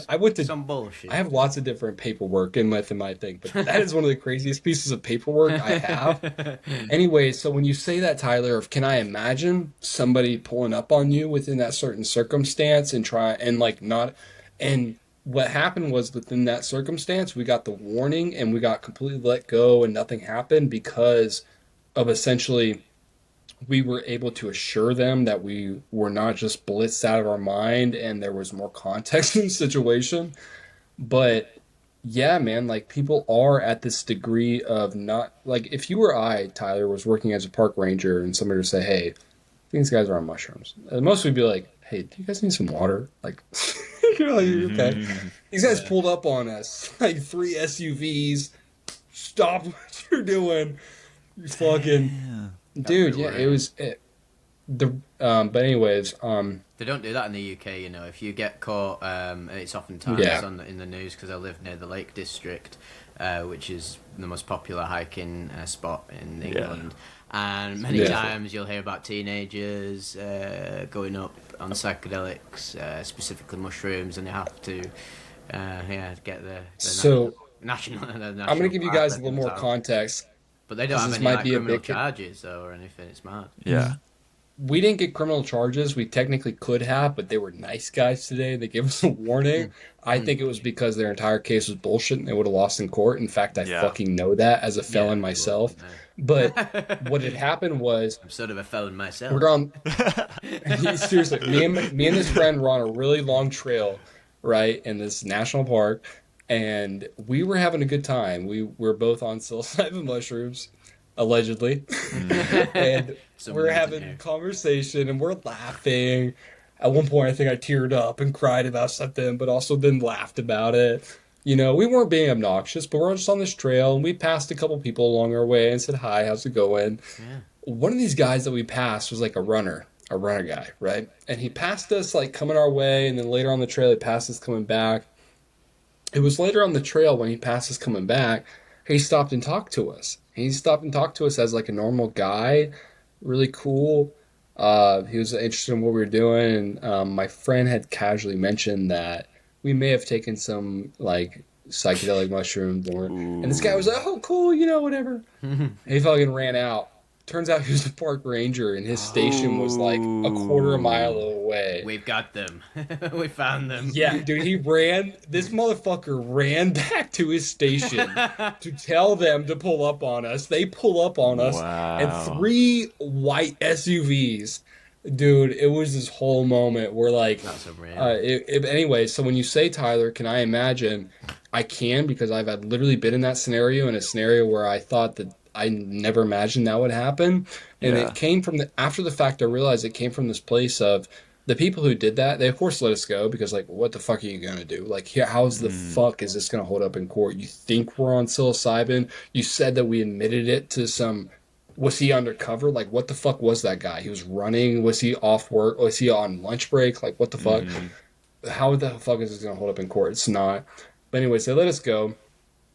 And like I'm just sitting there thinking about after the fact, me and my friend had this whole euphoric like walk back to the car. We're like, what the fuck just happened?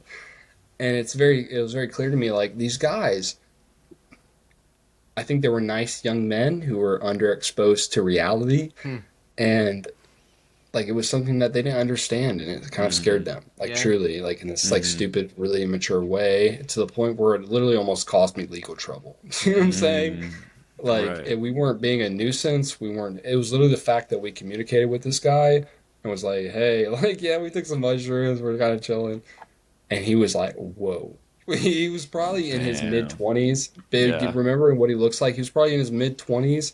And like I said, what I just said a second ago, intuitively, if I had to guess, like, this wasn't an individual who had taken psilocybin himself. If he had, he would have not have ran back to the station and been like, "Go get these guys." You know, he was some guy who was a nice young man, but he was underexposed to reality. And that's what has always driven me crazy. Like when I was prosecuted at 20 years old and had to get a 5-year sentence and go sit behind bars for 6 months, I knew like the man who was deciding on my fate and equating that and taking in all of these things, right? Like that man didn't understand drugs. Like there was just like his rhetoric around it, and like there's just some like I almost think that's a requirement, right? At this point, like Hmm. to be able to prosecute people and not be a dickhead Yeah. about it with the drug thing is to understand it a little bit. Yeah, But That anyways, that there's no that ties. misconduct going on there, was there? And there's like how Yeah. much more human do you get than going on a sick hike and knocking back a load of mushrooms? That should be dude, that's a human right. That we were having it might not be it was probably one of the top 10 best days of my life. Just sick. like this like beautiful day, beautiful hike with a friend that I love. We were both having a great trip. And this fucking dude who we thought we had a positive interaction with is actually the police. Wow. Yeah, it was crazy, dude. That's and that ties back to like what you were saying too about how like sometimes you got to break protocol to do the right thing. Hmm. Or uh like it's illegal for us to do that. Like that's what's fucking crazy, but I see it's it. the spiritual, moral, correct thing to do as a human. Yeah. And Yeah. we need more people. I'm not saying hey go break a law. Let me be very clear. Allegedly. Not saying hey go break all the laws. Follow the I laws, am. guys. But This is but I kind of am too.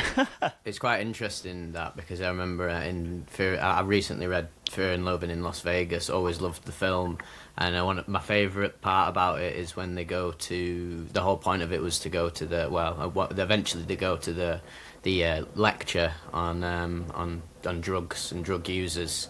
It's because they go to attend it. They want to represent drug users at at the event, and obviously they're absolutely off their heads. And the doctor, his whole lecture is just portraying drug users as these like sex crazed, violent maniacs, and he's equating it not with the drugs that of the time because it was set in like 1971 I believe where like the new harsher drugs are coming around like big time shit crack heroin and he's equating all of the sex crazed violent maniac psychos with psychedelics because they was Right. he's still coming off like they're out of touch with the actual literal drug culture. The people who are involved in Yeah. it know about the wholesomeness, just Mm. the deep egalitarianism of using substances like psychedelics in a in a holistic fashion. It's not like fucking Yeah. Yeah. heroin. It's not like crack. And they don't teach you. Exactly. They need to teach you this in school. They absolutely because they teach in the UK. They'll teach you about drug education. They'll just tell you what each one of them does. It's very basic. It's the most basic you can get. There's not a lot of fear from what I've gathered in the US.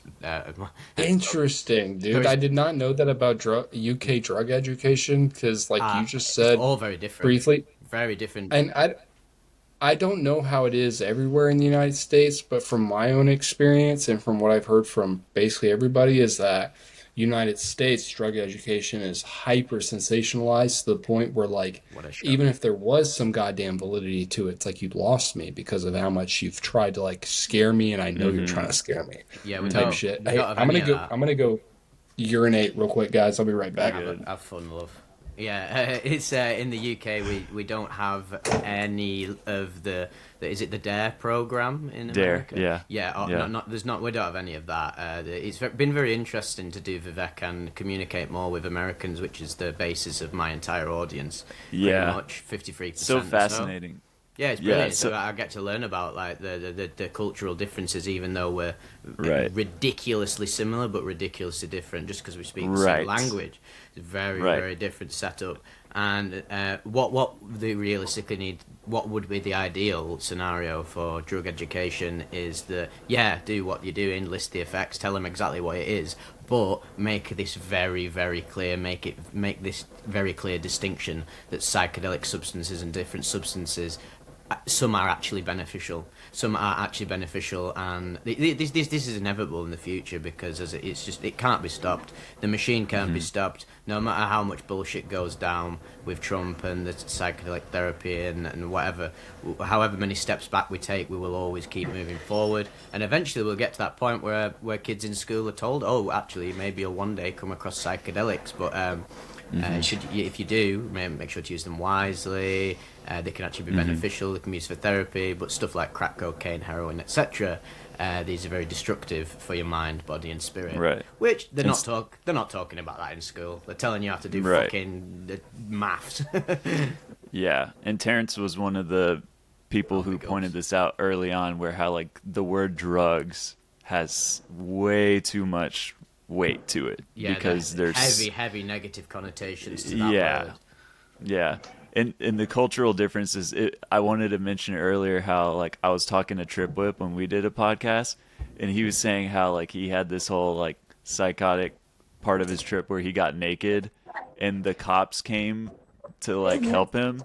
And I was just thinking, like, oh, God, like, if that happened in America, it would be more like Gabriel's story. Like, if you see a cop, because the exact same thing happened to me, and to be fair, what they did say to me, they did try to. There was these two nice police officers and this horrible police officer. The other two realised what I was going through, and also I did say I was spiked as well, which is if you are in a situation where you are caught on substances, and if you've taken too many psychedelics and you've gone crazy like myself and Trip Whip and many of us have in public, and the police get involved, try and if you can try and snap out of it and tell them you were spiked, because they're going to be a lot more lenient if you say you've been spiked, and you could have been spiked. It's a good idea. But regardless, they did say,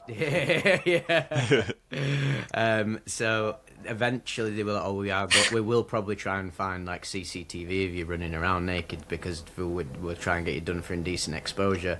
But some DMT angel was looking over me, and I did not get done for indecent exposure. And to be honest, I don't even think I should have done even in the first place if they found CCTV, because the actual basis of what was going on with me was I was having a psychotic break and I needed help. I wasn't a danger to anyone but myself, actually, really. Interesting. So I caught the tail end of this, man. You had the psychotic break. Was it on ketamine? It was. I've had a few of them, but no. This was, which one? This was the one that really kick-started Vivec. Was when I ran through Manchester naked on LSD and there's a few other substances. It was in 2017, and that's when I really just started falling in love with Mr. Trip Whip himself, because I was like, oh my god, somebody else did it. Somebody else He did it too. He got naked, and the police got involved. So, what is his propensity? Because I've absolutely gotten naked on psychedelics and have like enjoyed that / like there's been this unnatural propensity to want to do that. Yeah. But I haven't yet done it extremely prophetically within public yet. I felt like I was possessed. I felt I was. There was levels of like possession. It was very, very. I mean, in the moment, it was absolutely the most liberating thing of all time, because I mean, to be honest, I thought I was gonna die. Like I accepted my own death, running towards this white light, could hear all these voices beckoning me. And so the natural response was it was almost unnatural. It's unnatural in the human realm of taking your clothes off and running around, but in that state, nothing made more sense than to get rid of everything. Get rid of everything, because I was like, if I'm going to die, then this is it. I'm letting everything go. So it was symbolic as well. Symbolic shedding of the clothes. Unfortunately, didn't actually end up going into the white light and having some profound experience. Instead, I was thrust straight back into the dark depths of impoverished Manchester, running around naked, being like, why am I naked, and why can I see like stars in the ground and refracting fucking prisms? And it was the ultimate trippy experience. And then everyone I was meeting was like speaking in fucking like glossolalia. It was crazy, and that was my first time I ever went insane. The classic one to tell the grandkids about one day. Yeah. Dude, can you tell us a little bit about your recent meeting with Mr. Dimitri? Yes, this is very interesting, because I feel like I have a very strange relationship with whatever the hell this device is that I have, which I'm starting to maybe ponder whether it is actually an NDMT or some strange research chemical, but it is very DMT-esque. Because you don't know, I don't know, fucking someone who isn't me didn't find it off some it a random vape? person. Yeah, it's a vape, not refillable either. It's just like disposable. It's super effective, I must say. But the other day when I had it, I was in like the best mood I've ever been in a long time. There was positive energy surging through like my mind, my body, my spirit. Physically I felt good, mentally I felt good, and I achieved so many great things. And I was like, right. My friend, big tripping friend of mine, he calls it the perfect moment, and he says it's like when you consciously recognize you are in that brilliant that peak frame of mind when you're reaching godliness within like your mental like clarity. That is the perfect time. Just go, jump, do it, jump to the draw, get the pen. And I did it, and instead of what I usually do where I just sit and meditate and just let the DMT take me, I did something very different where I like curated the experience. I was like, oh my god, I just feel this feels great. I'm gonna like, I've got this TV, I've got this cool 8K TV, and I love watching nature documentaries. Just literally just like no David Attenborough narration, although big love to David, he's a hero. But it was just nature visuals on YouTube.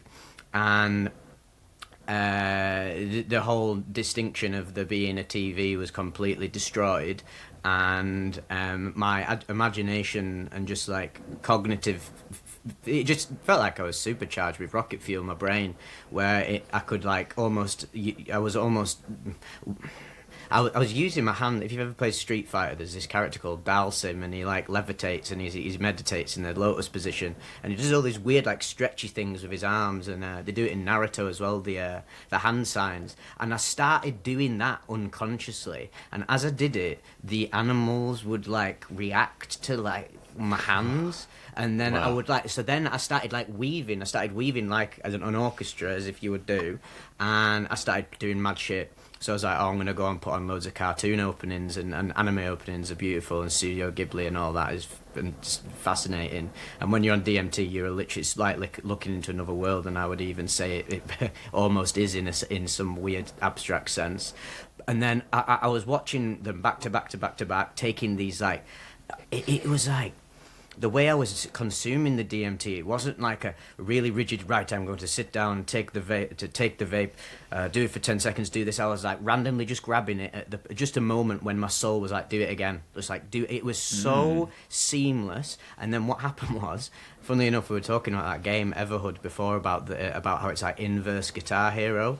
The screen, there was no, I wasn't even watching a YouTube video anymore. All of it was being created, like that mind was creating visuals using whatever like I was watching. Like, the whole notion of a bit of human physical reality was gone, and the characters started throwing these like matrix symbols at me, and I'd catch them with my hand, and then when they did that, they started pinging them at me, and I was like mimes, like put their hands on like they do like that mime thing where they're pretending to touch an invisible wall. It was like that, and I was catching them with my hands like I was playing Guitar Hero with these like creatures. Well, these just cartoon characters, and that was just my ultimate DMT trip. Even though it wasn't a full breakthrough, it was a recognition of just the inane beauty of like psychedelics that I'd sort of fallen off the path from. It was a trip I really needed. It was beautiful. You said that there's two things that you mentioned to me about it earlier. Was one, you felt like it was a hard opening experience. Yeah. And two, that it was, I asked you about your like the way that all of these trip reports exist in your mind, and like how that might prime you for an experience, but it didn't in this case. So can you talk about those things? Yeah, that got me thinking. You got me thinking about that, but it had been like building up for a bit, where I was like, oh, I've got this. You sometimes forget about your own subconscious knowledge, don't you? And it was very fascinating to actually experience that, because I throughout all of my tripping experience for a very long time. At the first, I had standard trips for the first few years, but the past few times I've ever tripped on anything. It's very, very, very different to anything I've ever read about in trip reports. But actually, what's interesting is now having consumed so many trip reports is that the tripping is not binary. It's anti-binary. It's not just predicated on the chemical. There is so many other factors going on that influence the trip, like my conscious awareness, and I was breathing, the breath work. The breath work, mate, is so important on psychedelics. Like if you've got a good, like another one of our good friends, Tam Integration, reminded me of this great breath work. It's like 4-7-3, so 4 seconds breathing in through your nose, holding it for 7 seconds, 8 seconds like blowing it out through your mouth, and that is the best way to calm your central nervous system. So if you've got that information and you're tripping, like you can have some great trips. There's tools you can use within your own mind to like. We often say as psychonauts, like, oh, you let the trip just take you where it wants to go, and like, yeah, you should. Surrender's a huge part of it, but when you start mastering like the tripping space, there's almost this level of like this control, but not a negative control. It's like you're in this imaginarium and you're weaving together these things that it's basically like connecting with like, it's like going God mode in a video game, isn't it? Like you're going to the developer console. I always use these video game analogies, but the video game analogies they're so spot on, and that's what it felt like. It felt like going into the dev console of my bubble of experiences. I love that. I love that story so much, Vivek, and I want to tell you why so eagerly to the point where I cut you off just now. No, go on, go for But it. my most recent DMT experience that I had, I actually like went there with a friend, and it was a ceremony in particular for this friend who was going through some pretty impactful things. He lost his mother to suicide, and me and him were having a ceremony, and one of the things that like I sometimes offer to people, and I offered to him in that moment, was like, do you want me to go before you you whatever? And he's like, yeah. And so I got this double whammy of like both, yes, like send him here, but also whenever I first went, I went with this like heavy intention and sort of like mind funneling and focus around a certain like outcome, but a lot of times like that is paired with this permission asking and this like adhering to a higher power, this kind of like, hey, can I come here? Can we come here? Is this a good time? Things like that. And what I was met with very instantly right at the beginning of this trip was this correction from them, from that place in the DMT space of, hey, we see how you have come here up until this point, and it's been important and it's been valid and it's been interesting, like asking essentially for permission to come here. But they were like, from this point on, like, come here with the energy, not as the guy asking for permission to come here, but come here with the energy as the guy coming here as the co-creator of this space. Whoa. And Nice. also, yeah, That's your awesome. friend should smoke some DMT after you. We have some shit to tell him. And it was Damn. like, That's whoa. awesome. So since then, I haven't done DMT since then. But I've thought a lot about that since that trip, man, of like, they're very clear. And whenever I do it again, I'm absolutely gonna at least attempt to bring that energy into the space of like, I'm the co-creator with you guys. But I'll Yeah. be honest with you two right now. I've thought about it, like I've prayed about it, I've premeditated it, of how I'm gonna be, what I'm gonna do, the type of energy I'm gonna try and bring into it. Well, I don't know, man. Like, I'm gonna go in there the next time with this energy of like, hey, I'm not asking you for permission to be here.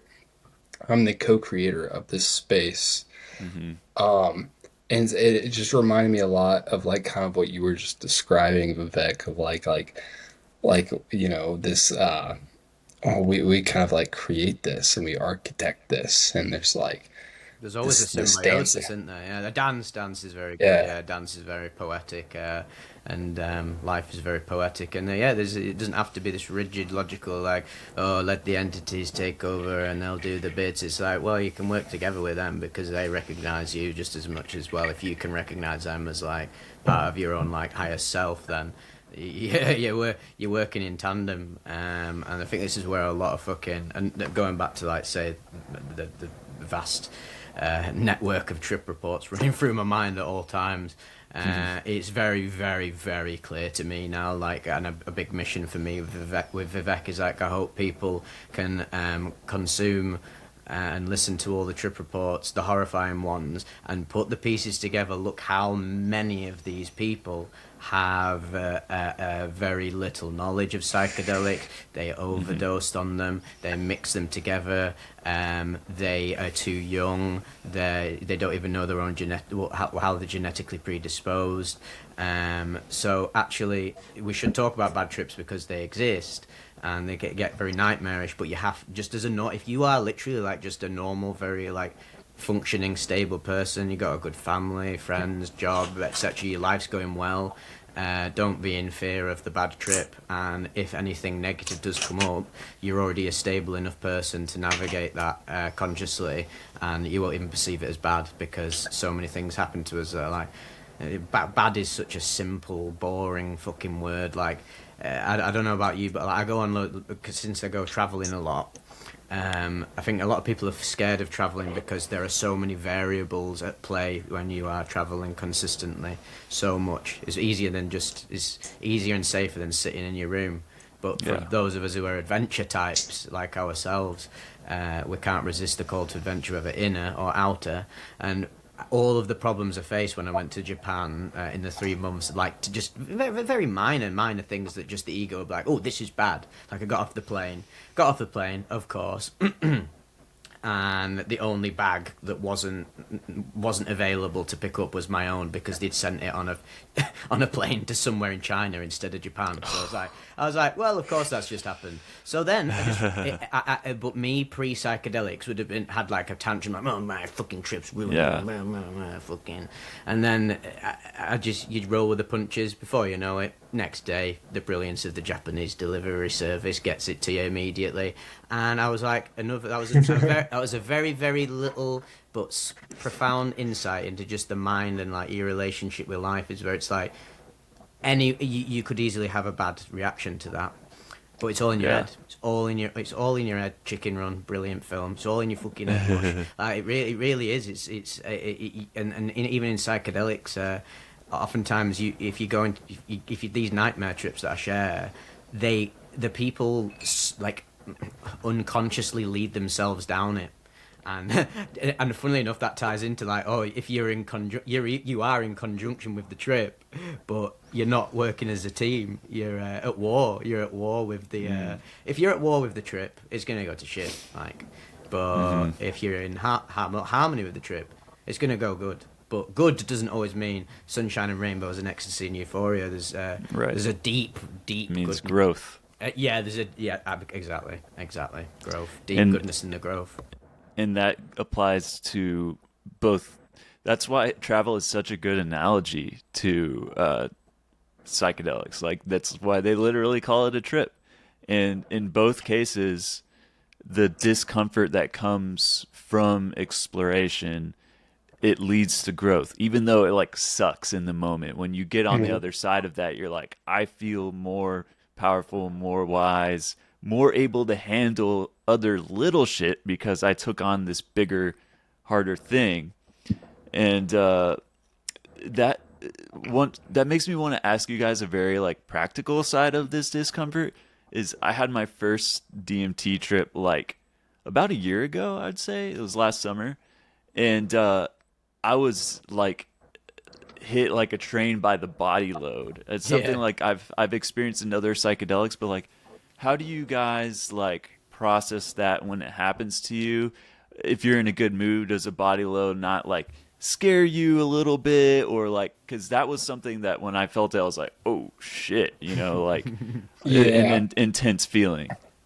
So let me ask you, whenever you had the body load experience, what was simultaneous? And I know this is a loaded question, but what was simultaneously going on for you at the same time as the body load? Was there other things going on for you?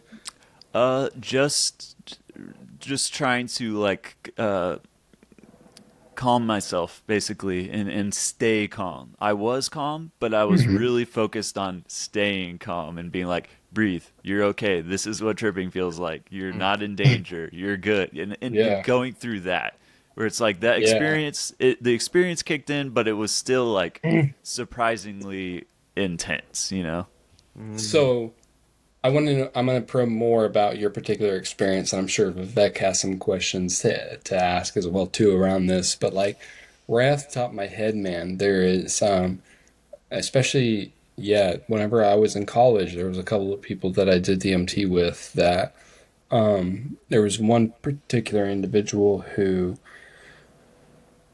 he experienced this like I guess what some people might describe as body load. To him, he Hmm. was a somewhat relative newbie to the psychedelic scene overall and the psychedelic culture and vernacular.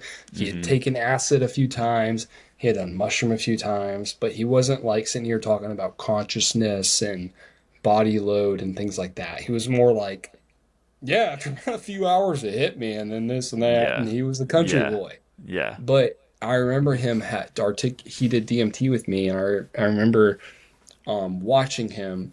He had this incredibly sweaty experience. Mm. He was profusely sweating, like I mean, for like beads from the top of his head dripping down his face. His armpits on his like gray T-shirt were like showing sweat stains. He had a really sweaty, tough experience overall. And like when he Yeah. came back, I asked him like sort of like what if you feel like sharing, what had happened, what did you experience right there, man? And what he told me was that he had an experience when he was like 7 or 8 years old where he had one of his gallbladders as a kid randomly like burst, like Whoa. a rupture. And he Mm. had this near death emergency experience where like his family had to rush him to the emergency room where he was like emergencyly operated on and given like random anesthetics and whatever the fuck. And he had this like near death experience within it all. And when he did DMT with me, he returned to that fucking moment Ah, Oh. right. where, Okay. yeah, where he like, and then when he was profusely sweating on my couch, and he came back later and told me, he was like, that's what was happening when he was dying in the emergency room and being operated on by these people. Was like, he was just like, his body was like shutting down and sweating and shit, like, and all this like weird physiological things. Yeah. Yeah, it's because it's like psychosomatic in it, in a sense, isn't it? Because it's like triggered something psychologically that then is Yeah, actually like bleeding into your body, and 100% get. I mean, I'd be fucking sweating my head off if I was him. Yeah, I'd go straight back to that yeah, moment because I'd be like, oh, I've gone back to the most intense, most painful moment of my life, so it like twists and distorts the trip. But actually, in a I yeah. would say in like a bigger picture sense, that would actually have been very positive because it forces you to go back to something that's very integral to your life, innit? Yeah, I think in the moment it was difficult for Oh, him. defo. I think even like directly afterwards it was a bit difficult for him to articulate it to me. I think overall it's probably been a beneficial experience for that individual, but like, um, what sort of what was I getting at here? Like, with this, right? It's not just this particular experience that this individual had with me of like having the come ups and the all of that. I've had that too to a certain degree, even not having had that gallbladder rupture experience.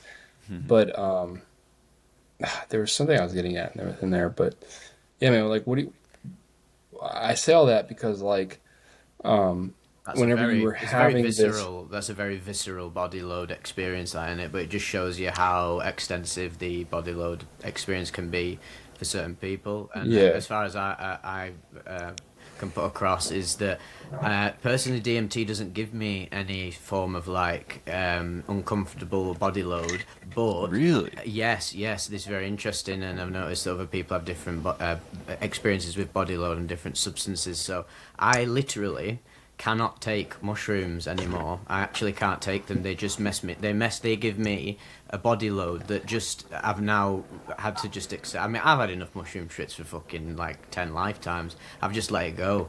It doesn't matter. It doesn't matter to me that I can't take them anymore. But every time I've taken them, the body load is so unbelievably like actually genuinely hellish and painful. It feels like I'm going for a medical emergency, even though my mind state is as clear as can be, and there's this horrible like dissonance going on. So I'm like, okay, well, what's the point of experimenting with mushrooms anymore? Clearly my body doesn't like it. Versus when I take, say, like 2CB, no body load, no come up. Whenever I've done 2CB, and I've had more 2CB trips than any other psychedelic, and there's a big reason for that, because physically, I literally just, my body it loves it. My body and my brain just, it doesn't mind it being in its system. Versus when I take mushrooms, I have some very visceral GI reactions, and other psychedelics that I've had bad body load on was when I first started taking LSD. Not so much anymore. I got really, really bad vasoconstriction in my hands to the point where it like would go numb. And I've had this a bit on weed as well before, because I don't really smoke weed. But when I do, and if I go a bit overboard, because I don't even know like what it's like to have no tolerance anymore, which I do. I have no tolerance anymore. But I'll treat it like I'm still a stoner, and then just get ridiculously stoned. And I get this like vasoconstriction in my hands where like, and I know it's there when I put my hand in my pocket to get my phone, and I literally can't even feel my hand in my pocket grabbing stuff. It's fucking horrible. And I used to get that on LSD a lot.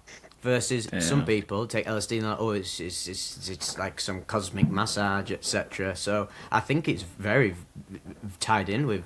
I mean, we're all genetically made up so differently, man. Well, I'm like, I remember one of the things that this guy articulated to me about that particular experience, like, and I remember watching it, like I said, he was so viscerally sweaty, like sweating from his forehead, sweating from his shoulders, like sweating from his armpits, like he was sweaty all over. And my house itself at that time, we were doing it inside, and me and another individual had just done it in front of him. He was the third person to go out of three, and we had our own unique, intenseful experiences of our own, but not that sweaty. And my house was like air conditioned, right? So like it wasn't that the house all of a sudden got hot or some shit. It was like his physical body was like heating up, having this unique reaction that me and him didn't have, right? I don't know. I say all that because like what Vivec just said was very valid, interesting.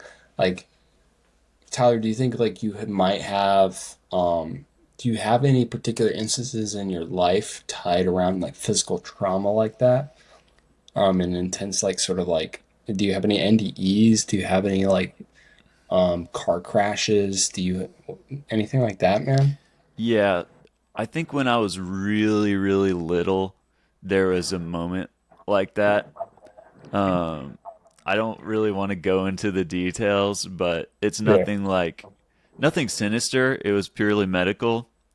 Let me just say it like this: when I was little, I wasn't going to the restroom. I wasn't pooping, and they had an intervention for that, which was Whoa. very like invasive. So maybe Whoa. maybe that goes back like to that or something. But I also think it might just be like ego and panic, Yeah. and like when you don't trip as frequently, your barrier goes up higher and higher. I think because I spread out my trips quite a lot, so it's possible that it doesn't go much deeper than just like it's been a while and my body is like, hey, whoa, whoa, whoa, whoa, like what's going on? Are we dying? Are we dying? And that's happened to all of us in early trips too. And it's happened to me on mushrooms. And I want to clarify something too. This is during like the come up, not necessarily the entire time. Yeah.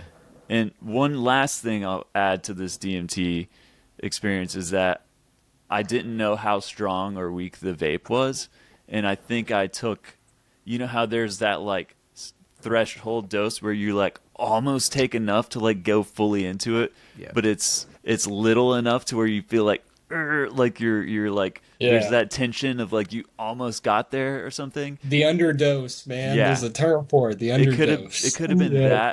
that plus my ego You're on the like precipice, aren't panicking. you? You're on the precipice of dissolving everything you've ever known. There's McKenna very wisely said that if there's no pre-trip anxiety, then you don't fully grok like the seriousness of what you're doing. It's indicative Right. of actually having like a lot of knowledge and respect for what you're doing. But Yeah. yeah, Yeah. it can get pretty gnarly. But yeah, just going back to the mushrooms thing for me, it's like I say to a lot of my followers, who some of them on my Discord, they say, "Oh, this psychedelic's not working for me," etc. Blah blah blah. Oh, I'm just gonna keep taking more and more and more until it starts doing something. I was like, no. Well, this is like dark. This is dark territory right now. Because like Yeah. that's gonna hit you like a fucking truck. Because eventually, if you keep doing that, probably you'll just have a. Psychedelics are very, very magical, even in themselves, the way they operate with us. Like I've taken, swear to God, truffles. These truffles, it was legit, 100%. Had all of them, highest star rating, 11 stars. It was like mad shit, 20 grams, and it didn't do anything to me at all. Whoa. At all. Whoa. Nothing happened whatsoever. No shift in any part of like no tripping effects whatsoever. Versus taken like I don't know, one time festival, taken like half a tab of acid, and it's been like one of my deepest trips. Yep. And people need to stop being so, or like, or even just the textbook word like autistic about like how binary stuff is. Like, no, if you took this dose, you're going to have an ego death at this dose, and it's nowhere near as simple as that. There is absolutely an abominable amount of variables in your psyche that go into a trip. I love and agree with so much what you just said, Vivek, and I think I'm going to amplify it a bit here, and I want to get your guys' take on this. But what you were just describing to me sounded a bit like psilocybin, LSD, MDA, 2C, ketamine, a lot of these things that people take regularly to have the immersive trips. I think you were also somewhat articulating to DMT as well too, maybe as like this all-encompassing thing. But there's this thing within the DMT culture and within the DMT community that lots of people have articulated, and I will also second myself. It's something that even the people within the DMT extended state studies have experienced and seen within lots of different individuals. But there is something outside of our control and understanding, at least at this point, that we don't know, that blocks people out, especially within these DMT experiences and the DMT community and the DMT extended state studies. There's this fucking thing where it's like, even in the DMT extended state studies, where they know they're giving somebody more than enough to break through. Like physiologically, there's no fucking way this person's not breaking through right now. Yet this person is sitting here telling the studiers, hey, something's telling me it's not my time right now. Yeah. Damn. So, like, yeah. Got that. I think that's easy. I think that's easy for like DMT psychonauts to wrap their head around and understand, and maybe even have personally experienced for themselves and to have compassion for. Like, yeah, I've been blocked out too, bro. Yeah. But I think think about it, guys. Like, if that exists for DMT, it would not surprise me if that exists. That spectrum, whatever that is, exists for psilocybin and LSD and even ketamine. Yes, definitely. And things like this Even itself, just right? like, Where- even just biologically, like with ketamine, the permatolerance, the way it actually acts on like your glutamate, your NMDA receptors, you'll reach the brick wall, and that's when it gets very toxic. But there's a trippier, weird sense to psychedelics where I actually even just proved what you just said. Someone who isn't me proved this maybe last night, trying to replicate my weird like Guitar Hero DMT trip, and it didn't work. It didn't work. Same dose, same amount, Damn it, dude! You gave the perfect course online for that shit, bro. I just proven it. I was like, I've got a lot of, yeah. It was very interesting because it's given me a lot of food for thought. Because we've just unpacked something very interesting here, where there is some form of like magic barrier, or Neon Genesis Yeah. Evangelion terms, there's some AT field. There's this blockage, Yeah. and if you, yeah, I mean, last night, last night, the person who may or not be me, was trying to achieve something that wasn't I realized it wasn't transcendental in its in my incentive. It was like, oh, I want to do that again because it was cool. Yeah. The DMT, whoever's in control of that molecule is like, nah, we're not letting him do that again because he'll just abuse it. Because he'll just abuse it. Because if he could do it every day, he'll abuse it. His little avatar, whatever it is, Vivec, will abuse it because we know what he's like, and even he knows what he's like as well. So I was very happy that I couldn't keep replicating it, and it made me savor that experience.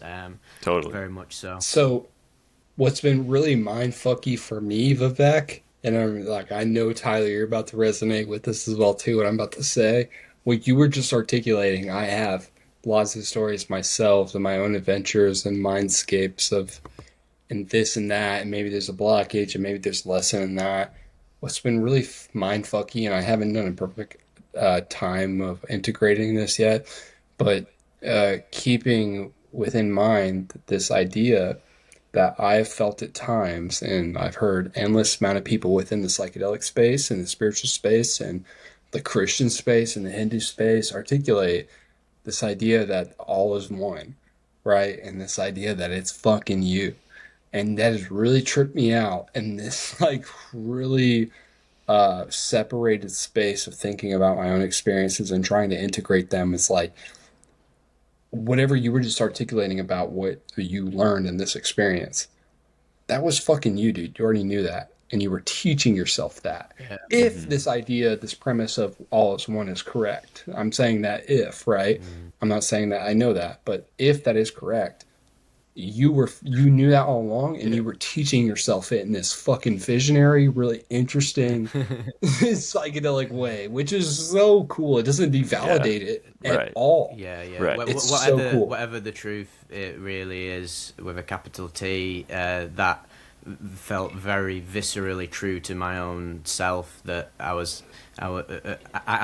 even to the subconscious. I knew before I tried to do it again that it would block me out. Like so, even going in, I had that like subconscious thought. It was almost like a little test to be like, all right, how much of this is me? And yeah, it was like sort of your higher self.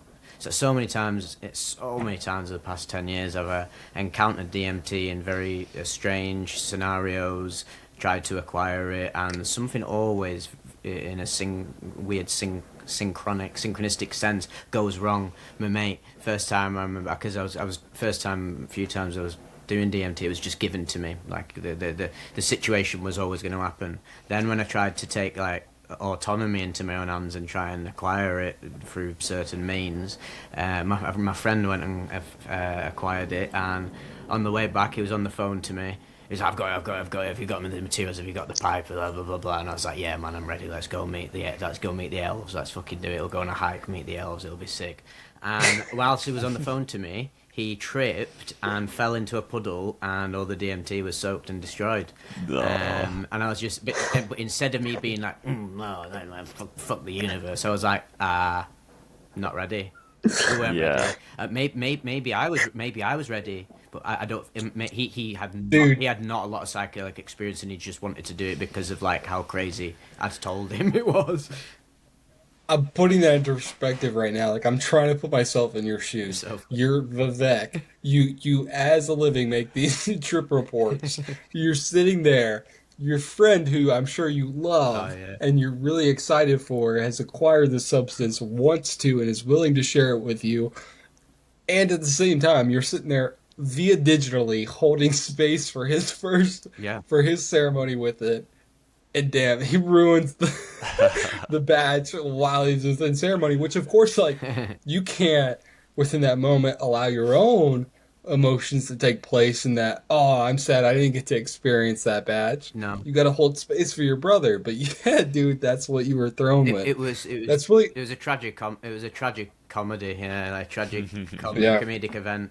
Where I was like, oh, I really wanted to induct Well, my Padawan into the realms, but it, I was like, no, this was not meant to be, and what can I yeah. do about it? What? Well, that's like it furthers the interesting like vein that I was just articulating to you too, man. Like, okay, say you had bypassed the universal winks, the universal nudges that were given to you of today's not your time, right now is not your time, and you had physically acquired, right? There's like this thing that you and I and me and Tyler were all just talking about, where even when you have the damn substance in front of you and you take enough, there's something above you that might block you out. Yeah, Yet it doesn't even exist just at that level, dude. What you were just articulating about, like, DMT will find you trying to acquire issues within that, even though it's extractable yourself. Like, there's all these methods of acquiring, yet there's all these synchronicities within that not only I hear you articulate, but other people, where it's like, dude, I just feel as if though it's not my time, or DMT's like evading me, or DMT came to me at this time. yeah, You know, it's not just within the experience itself once you have it in front of you where it seems to block you out. It's even before that, dude. It's like Yeah. this like physical manifestation of your fucking reality where it yeah. warps things a bit, Yeah. you know? Isn't it? Uh, There's this puppeteering element going on that I've noticed. Made this video recently yeah. about synchronicities, and yeah, there's puppeteering. Not just it's going on in the past, present, and future. It's all one. It's all like a fucking wibbly wobbly, timey wimey space, as Doctor Who would say. And yeah, even when this is funny. Like later on, I eventually in the bids to keep acquiring it, and I didn't make a big deal out of like obsessively trying to get it. I was like, whatever, I accept it. And it gave me this insight that whenever I've been given it and offered it, because someone's offering me it, they're not giving me it. Like, they're not giving me it to go full rain on it. They're just giving me, oh, do you want to just toke on the DMT? It's almost like they were curating like the perfect little DMT dip into the waters. Whereas if my friend and mine's plan went through, knowing how old we were at the time and stupid, we would have just we wouldn't have dosed it. We wouldn't have bothered using a scale. We would have just put it in the pipe and just blasted off, and could have been hyper slapped, and it could have ruined our lives. So thank God it didn't work out Mm. in a sense. But Dude. as I've grown older, Yeah. more mature. Now the DMT is letting me interface with it more, so there's a symbiotic relationship going on there, isn't there? Isn't it Yeah. fascinating that DMT is so powerful that it's built up this like mythology around it? Like, you realize what we're doing right now? We're like adding to this Yeah, mythology we're of like, personifying it. yeah, like I don't blame He's so people. true, Tyler. I don't blame it's people, man. wild. I love it. Yeah. And It's part of life. People need to stop making this distinction about fucking like about this. It gets very very trippy, and it can experience this on high dose trips about. Like we as humans, just to live in like this sane world, we have to make the distinction between what is sentient and what isn't, and what's alive and what's not. And it's like, man, it's all fucking alive. Reality. That was a big insight from my deepest trips. I was like, reality is alive and like intelligent at every level, even like simple fucking like, well, there's nothing simple about DMT. It's a molecule. Like it's literally it's like an intelligent little like fractalized point of the universe. It's like you're eating the Oh. universe itself, aren't you? Really. You're eating the Well, universe. I like smoking, Yeah. smoking it in this regard, unless you're Yeah. unless you're on ayahuasca trip. Yeah. I was going to ask you guys this: what's your opinion on? Would you ever go and do ayahuasca? Because personally, as someone who isn't really a fan of puking and shitting myself, I probably won't. Yeah. Probably won't do it. But I Um, big ups to everybody who does. so I've not done traditional ayahuasca. I've done pharmahuasca 3 times, which is where you take the DMT and MAOI, and instead of brewing them into the same brew, you encapsulate them and take them separately, sort of spaced out, right? And 2 of the times I did it in a way in which it was a homemade concoction, which I encapsulated the MAOIs and the DMT myself. And like I said, purposely took them a little bit of time away from themselves.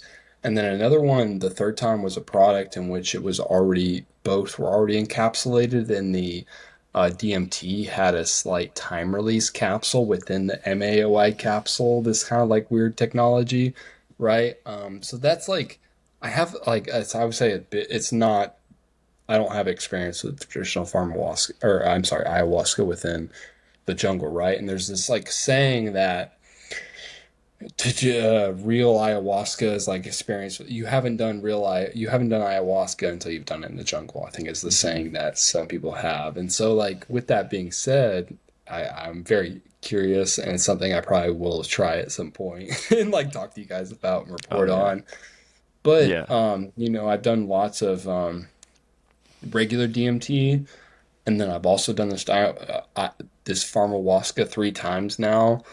Two of the experiences, one of them was like mute, one was light, and then the third experience I had, that it was like my last experience, was like very heavy. Like definitely like really felt it. I don't know if it was equivalent to regular ayahuasca, but damn, dude, it was like powerful. Um, it was interesting, man. I haven't felt super called to it. It's been maybe 3 years or so since then, about 3 years or so plus since that heavy ayahuasca trip. Um, I don't know. So there's this thing within ayahuasca where, at least at the height of it, right? The best experience that I had, the most deepest experience that I had, the most transformative ayahuasca experience that I had, it was almost as if though I was attempting to extend and create this fluctuation within the DMT headspace that I already experienced Mm. via vaporization, right? Like I was looking for, and that's what I got within the third experience was this like fluctuation in headspace similar to that, but it was different. And I would say it was very similar in terms of its emotional, physical, like profundity and some of the psychological breakthroughs, but then there was also an added taste, probably because of the MAOIs, but there's this added flavor of like physical purge. I remember this like experience, and I have this video around this where I was puking in my toilet and having this like physical purge. Um, I think it was interesting. Like I said, I don't feel as if though it's the peak of it all. Once again, maybe I'll eat my words someday, but I don't feel as if though it's the peak of it all. I don't feel as if though it's everybody's medicine at every time. Yeah. I think it's like one of the medicines in the tool bag, and I think it's been not sensationalized inappropriately because it's not efficacious, but sensationalized because of other factors as such as if though DMT is already so incredibly like popular. If ayahuasca didn't exist, DMT would still be this thing where it's like, whoa, what the fuck? Yep. And then when you add on top of that, ayahuasca is this form of it where you can easily market and articulate to people that, oh, it's like this oral version of so. Hmm. People are kind of like, oh, okay, like like whoa, there's like this bridge to it. Yeah. But then also there's a deep culture set around it, which I think is like not just some sensationalized aspect of it, but it's this the deepening of it that's important, right? Where there's this culture and understanding and practice with it that I think people are allured to almost sometimes more so than the DMT or the ayahuasca Hmm. itself. This fact that people have all these circles around it and talk so heavily Yeah. about it. But also, dude, like with that fucking said, it's gonna be dark. It's gonna be like hard for me to articulate. I think there's a dark aspect, a dark sorcery to these medicines as well too that can exist. That can, like I just said, where people are hyper obsessed and people Mm. can never get out of it, and people are always healing, and people are always recruiting you to Mm. their ayahuasca circles. Mm. Like weirdly enough, dude, I think there's some like almost demonic aspects to it. I Mm. think there's like the same at the polar opposite level, heavenly and beautiful and liberating and godly aspects to it. I also think the dark exists within it, and this is something that when you look and when you talk to like ayahuasqueros and you read these books about people who are anthropologists and spend 20 years within the Amazon, this is something they uncover and really kind of freaks them out, and they're like in the process of trying to understand. But like the majority of the ayahuasca down there, like I don't know exact numbers, but I'm just gonna throw some out there to like kind of bullshit. But like, if 25% of it is legitimate ninjas and ayahuasqueros and people living within spirit and harmony and resonance, like 75% of it is you know dark magicians as well too, right? Where people like have understood the power and the significance and the leverage that this particular thing gives them. And so when you ask about like ayahuasca and if I've done it, that's my answer. If I plan on doing it, the answer is yes in the Amazon, but very selectively vetting it, like knowing Yeah. and having had friends who have worked with the people who I plan to go and do it with in the jungle. Hmm. And even without having done that within the jungle myself, as somebody who's like a white dude within the United States who's done this farm Alaska and has vaporized a lot of DMT myself, just truly honestly, I've experienced heavenly and angelic realms majority of the time. But dude, I've also experienced the demonic, like straight up, very scary demonic shit within DMT that it's kind of like, all right, I can see why there's some talks about this with ayahuasca. You know what I'm saying? It's Hmm. not that DMT or ayahuasca is bad, right? Or that I am bad, right? But it's like, there's Reality, this larger, reality is a fucking expansive thing, man. Like I'm telling you now, like yeah, there's presences and there's a balance. There's this order of things, and so for the good to exist, there has to be these demonic hellraiser beings. Like we have such yeah, sights to show you, like Pinhead. They just feed after human suffering, and people can get a bit lost in the fantastical narratives, but the actual symbolic wording of demonic is very very apt, and there will be hmm, charlatans and yeah, who take advantage of any space of life that is good, and they'll co-opt it and they'll use it for what is a demon really? It's a self-serving leech really, and yeah, very true that in the in the ayahuasca culture there are actually sort of sinister players who put datura into the mix and induce nightmare, yeah, who are literally almost inducing demonic realms of being. yeah. And And when I there's say demonic, I really want to articulate this to you both now, and I feel like you guys are going to instantly kind of resonate with what I have to say. When I say demonic about DMT or the psychedelic realm in general, I'm not just speaking about this idea that there's some external force, this like bad guy who's out to get us and sneak up on us within the DMT space. Um, No, like I'm speaking I really think I'm speaking to a deeper aspect of the human race and human psychology in general. Honestly, where like I think that does exist. What I was just saying a minute ago of like the sneaky bad guys, these Yeah. self-autonomous demonic beings. But I think when most time people articulate or talk about their DMT demonic experiences, I think it's a reflection of self, right? And I think Yeah. that sometimes that the reflection of self that is demonic, it can sometimes be therapeutic. I think that sometimes it can be fucking devastating. Yeah, definitely. I think what I was describing earlier in the conversation about the psychotic getting stuck on a node. I think sometimes you can get stuck on a good node about love, light, and forgiveness, and whatever the fuck else, and maybe this aspect of aliens. I think sometimes you get stuck on a really bad note of the demonic as well too. Um, Yeah, yeah, and then you you talk know, about like the symbiosis between yourself and the trip and whatever you experience, whether it's entities and they feel separate from you and blah blah blah, or yeah, these entities are often like shape shifting and they will react to your psyche, energy, emotions, and it always reminds me again. A good analogy is this film Jacob's Ladder, and it's about him like he got PTSD coming back from like Vietnam, and he's constantly plagued by these weird like demonic Silent Hill looking creatures, and his chiropractor is like sort of enlightened, and he says to him is like, oh, if you're frightened of dying and you're holding on, you'll see devils tearing at your soul, but if you made your peace, then the devils are actually angels freeing you from your suffering.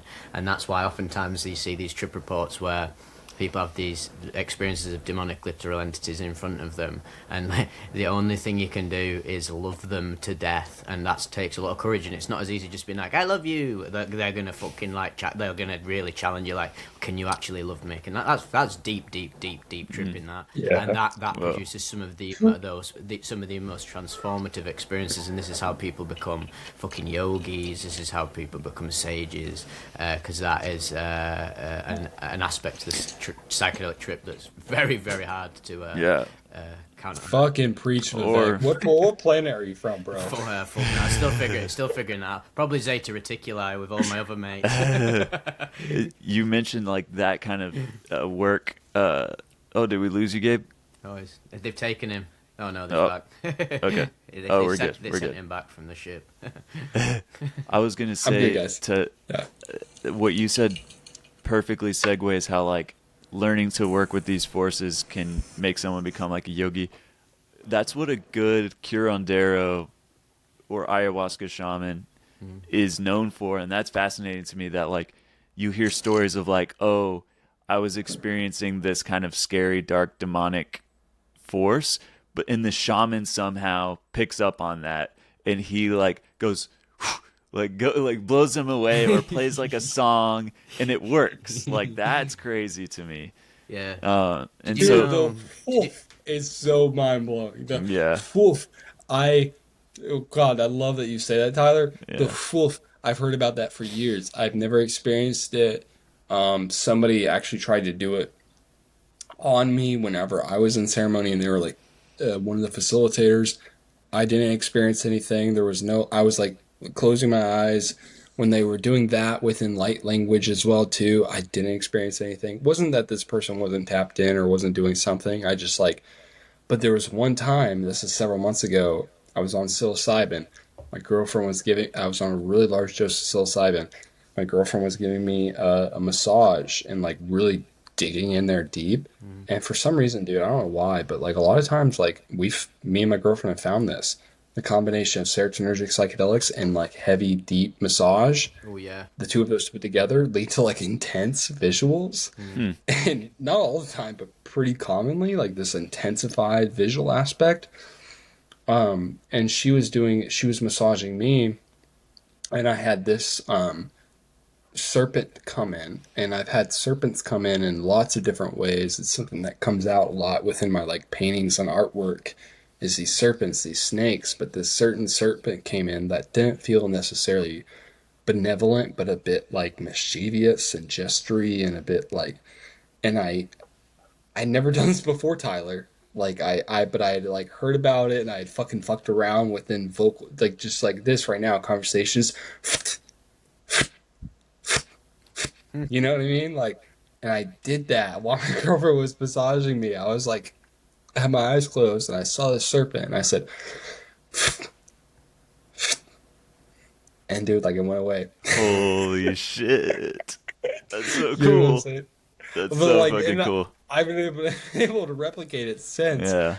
But it'd be one thing if it was just like my own psychotic schizophrenic thing that I just came up with now in 2026 on my own. But it's like I did that, and there's this long history of people before me doing that as well too. Do you know what I'm saying? And once again, I don't have the confidence that I could do that with like any entity or anything, but like it felt like as if though it worked in that moment, and it was really freaky. Kind of like tapping into this like ancestral technology. But yeah, Yes. the fucking and That's it was crazy. it It's basically like went off to my left. It's basically an exorcism, isn't it, really? And you can see Yeah. how, again, I'm going back to what I said a while ago about how varied the human mind is and the human experience, and that I think there is a lot of credence to paranormal phenomena and then paranormal type people, because we can already even see this with psychedelics. But then the argument is, oh, well, they're chemicals, etc. I was like, well, you know what? People got fucking very different chemical makeup So- in their brain, you know? And, You know what's go on. interesting about that, Vivek? I did the whole chemical like fucking argument, dude. This has been really spiraling me here lately. So my buddy Adam, I'll send you guys this video, but he had sent me a Instagram DM. I'm sure you guys have friends who just DM you random videos that they see on Instagram and shit and whatever. Yeah. He sent me this video of this woman articulating. She's an older woman, but not super old, maybe in her 50s or 60s.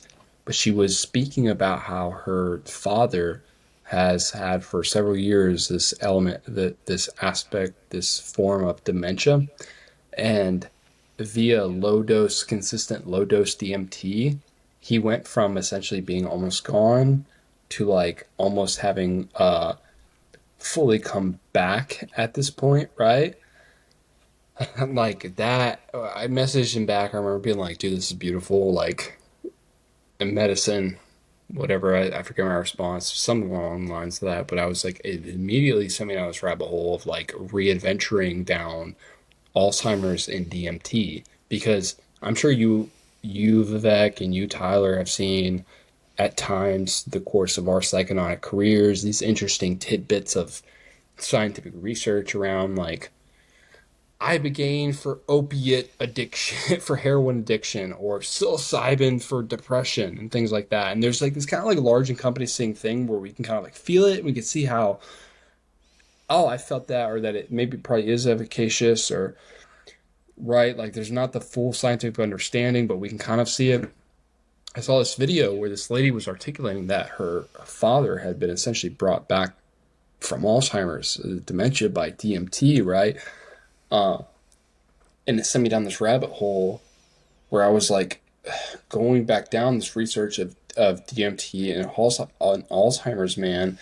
And first of all, there's like this, not that this compartmentalization and simplification of it ever makes any sort of drug or study valid, but there's this thing within Alzheimer's called like the sigma receptor pathway, and specifically the sigma 1 receptor is really important within this, within neuronal sort of like degradation towards people who have dementia and Alzheimer's. But DMT itself is this really potent sigma 1 receptor agonist, right? But like that's like this weird like scientific kind of like simplification and understanding of it that we're just starting to break the surface of.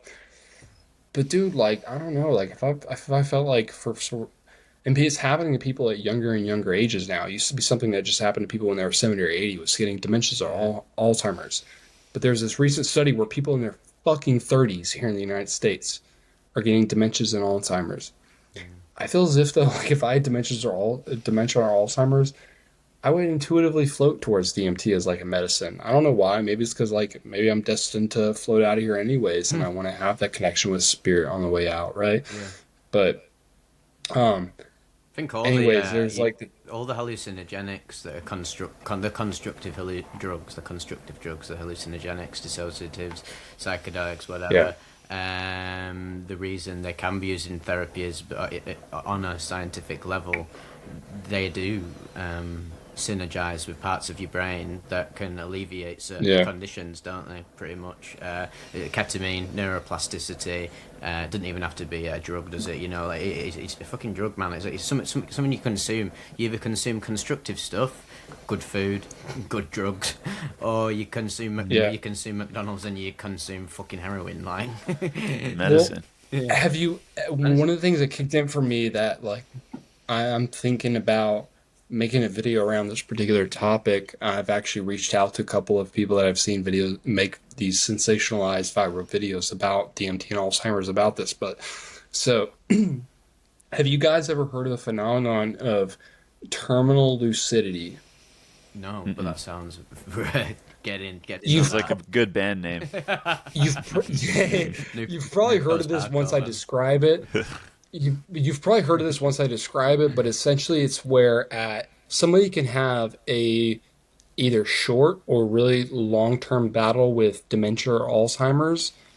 You know, sometimes that lasts a few months and then they're kind of like checked out and ready to go. A lot of times that lasts like several fucking years for people. But there's this phenomenon that's not replicated every time, but it's common enough that lots of people have reported it, and it's fucking freaky, and science doesn't understand. It's called terminal lucidity. And it's where they can have spent 2 or 3 years forgetting who they are and who their family is and what this world is about and everything. But right at the fucking end, the last like day or 2 or 3, they'll have this spike, dude, of lucidity where they fully fucking remember. You think it's And the DMT? dude, I don't know. But you're Like, gonna have to make the what is, connections, get them investigated. That's some yeah. seriously cutting edge material. That. Yeah, I think that I don't know. I wouldn't stand on it with conviction, but like I mean, Yeah. there's two sharp correlations there where people across the board are reporting this efficacious nature of DMT medication for people who have Alzheimer's and dementia, and this crazy ability to remember and to come back. And at the same time, people also have historically reported this phenomenon of terminal lucidity, where right at the end, where all of us psychonauts and spiritual people have fucking for decades theorized that we pump out an endogenous crazy amount of DMT right at the end for a myriad of reasons. Right there at the end, people commonly report this terminal lucidity where it's like, oh, they came back for a fucking minute. Yeah. And if it is true that we're pumping out that endogenous DMT right at the end, it's been shown scientifically that it has this really unique effect on our sigma 1 receptors, dude, which is like that is the thing that it I say that's the thing. That's a large part of the equation. It seems like what's happening with people with psychedelics, and there's even mouse studies, dude, where they gave DMT to mice with this, and the DMT that was also given in conjunction with some sort of blocker that blocked the sigma 1 effects like didn't have as much efficaciousness. So like yeah, there's something there between DMT and this like this we have so long assumed, and I'm sure you guys as psychonauts have not been scratched. The itch has not been scratched by this, but people have so long have tried to simplify it down to these things that we experience and we go through NDEs, DMT, psilocybin, whatever it is a matter of the mind. Yeah. Yet, if that's the fucking case, none of this shit that I just articulated with Alzheimer's makes sense. Well, that's the You know what I'm saying? trippy paradox of being human and Yeah. existing as a human is that there has to be some form of like, uh, like backdrop, some dressing to the experience of being a human, and right now that is science. But it wasn't always like this. I mean, we was a lot more animistic and mind based, like in a metaphysical sense. But it's both. It's everything. It's all of it at once. It's very, and this is why it's hard to like put the pieces together. But that's why it's so fun. Because it all synergizes in some weird little wibbly wobbly sense. Paradox is inherent to life, I believe, and this is where psychedelics are so effective for sort of deconstructing like materialistic points of view. There's nothing wrong with being a materialist, but like if it's limiting your understanding of reality, this is where psychedelics are important because they realize you start to become. Yeah, I think you naturally go down the idealistic path. As we talked about on the Psychonautic, the debate, which was that was iconic, and it's just interesting to see how people, but it's interesting to see how people's psychedelic experiences actually reinforce scientific material understanding of the mind and reality. And this is where people on the other side, the idealists, need to, well, just take a step back. Don't remove your hubris and don't be like, well, you've just not gone far enough. You've not gone deeper enough. You've not gone that far. And it's like, no, they might have gone further than you. They've just like wired up differently. And that's why it's talking about the truth is very, very difficult, because the minute you start talking about the truth, everyone has their own truths, don't they? Because we are all one, but we're all so very, very different. But that's great. That's great. I don't know really what I was saying there, but yeah, as per usual. What you just said is like really interesting, man. Vivek, I don't know how it is exactly for you in the UK, but it's something that I've faced and I've even been I've openly talked about where I live at, and the people that I've grown up with and I associate with heavily within this geographic region of southwestern Kentucky, this rural like Bible Belt. There is this certain conditioning and this weighting towards Southern Baptism and or Methodist Christianity. That's like the fucking like 70-80% of it where I live at. Yeah. there's outsiders as well too, but like in my own existing and like trying to articulate, it's one thing if I'm just like openly articulating what I have to say on a fucking podcast like I am now or on a YouTube video. I'm gonna let it air, like fucking deal with it, right? Like whatever. But like if I'm talking to my like friend from high school who I used to play football with, whose dad was a preacher, you Mm. know what I'm saying?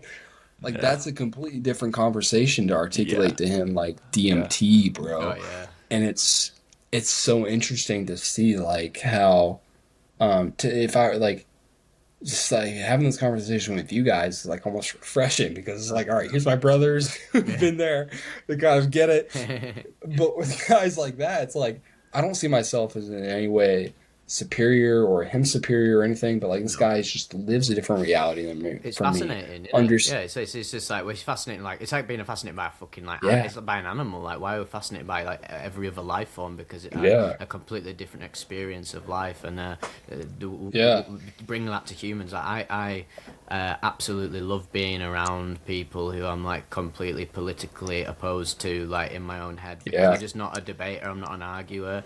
I just love hearing exactly why they think that, and if anything, I actually don't Hmm. argue against them. I don't like encourage there because a lot of the people I do speak to, I do believe are deluded in my own head. But I wouldn't tell them that. I just want to ask them more like pressing questions, to see like why, how did you get to this like this perspective? Because it's so valid. Because Yeah. your whole life, the circumstances in your life always lead up to the perspective you have literally right now.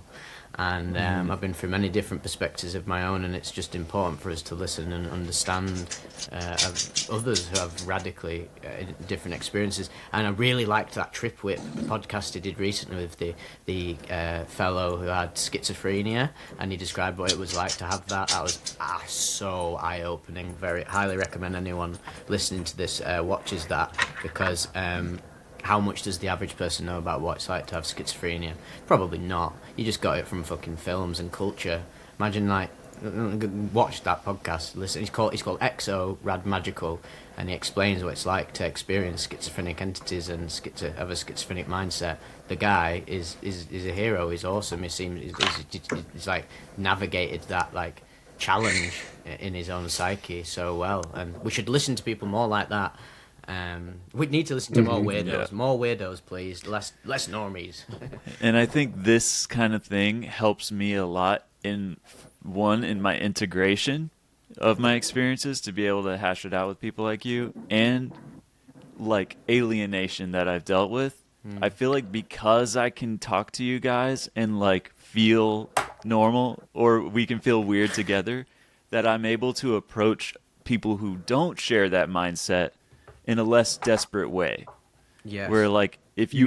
if you were never around other psychonauts, you'd be like, guys, like I'm telling you, the reality is more awesome than we can imagine. And like Yeah. now, if it comes up, it comes up. But I feel like I can interact with normal people who don't do this stuff because I like got it out of my system in a healthy way. Like This is very with this interesting. kind of thing right here. I must say this. You were saying about what it's like in the UK, and I mean we're a much smaller island. We're very different culturally, and but one of the big things is that we are far more secular than the US as a whole.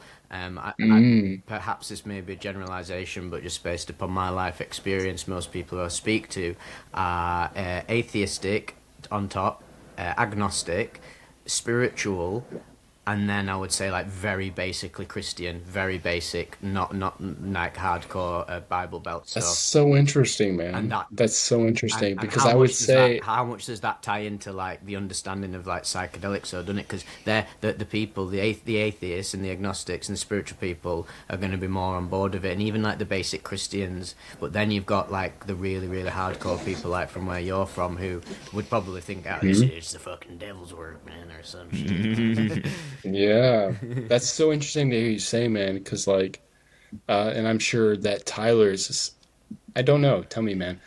Is it the same way for you? I just articulated this a minute ago, but at least where I am from, and I know it's not this way everywhere in the United States, but where I am from, yeah, it is. It's more common for somebody to be like Christian or indoctrinated or programmed in some sort of like interesting type of way than for them. to be like agnostic of sorts. Like the agnostic archetype, at least where I'm from, is less common. And then I'll also add this, man. I have friends and family and business partners throughout lots of parts of the United States, but especially concentrated within the West Coast and like LA and stuff like that.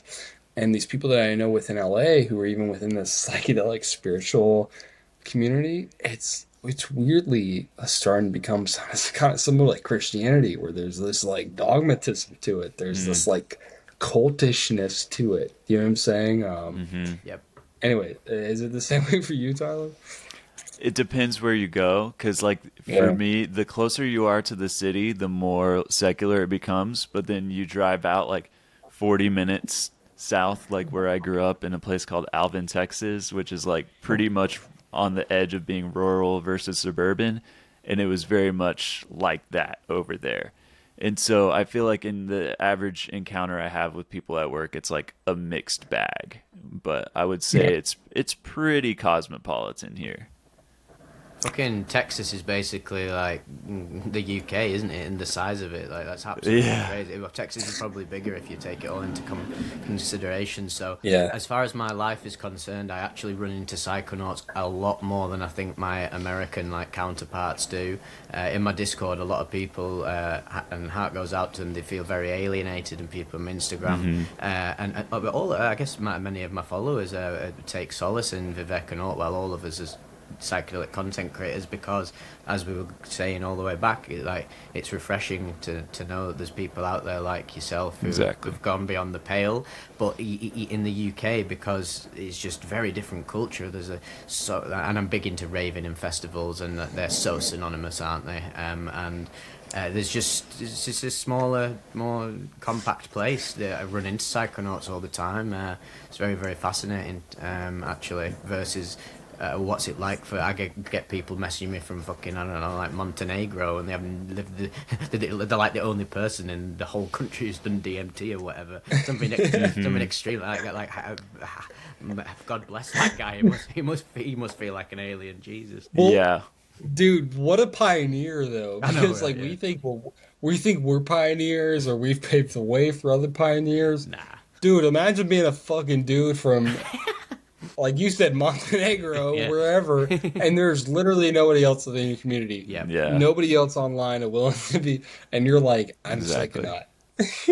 That's what Like, motivated me to start finding others, is that like, even though I'm from a city, it's very like basic kind of like, you're more likely to see a dude with a big ass truck and like a fishing shirt, and it's like, I have nothing to say. And how often too, guys? Tell me this. How often too do you run into somebody that likes the theatrics and aesthetic?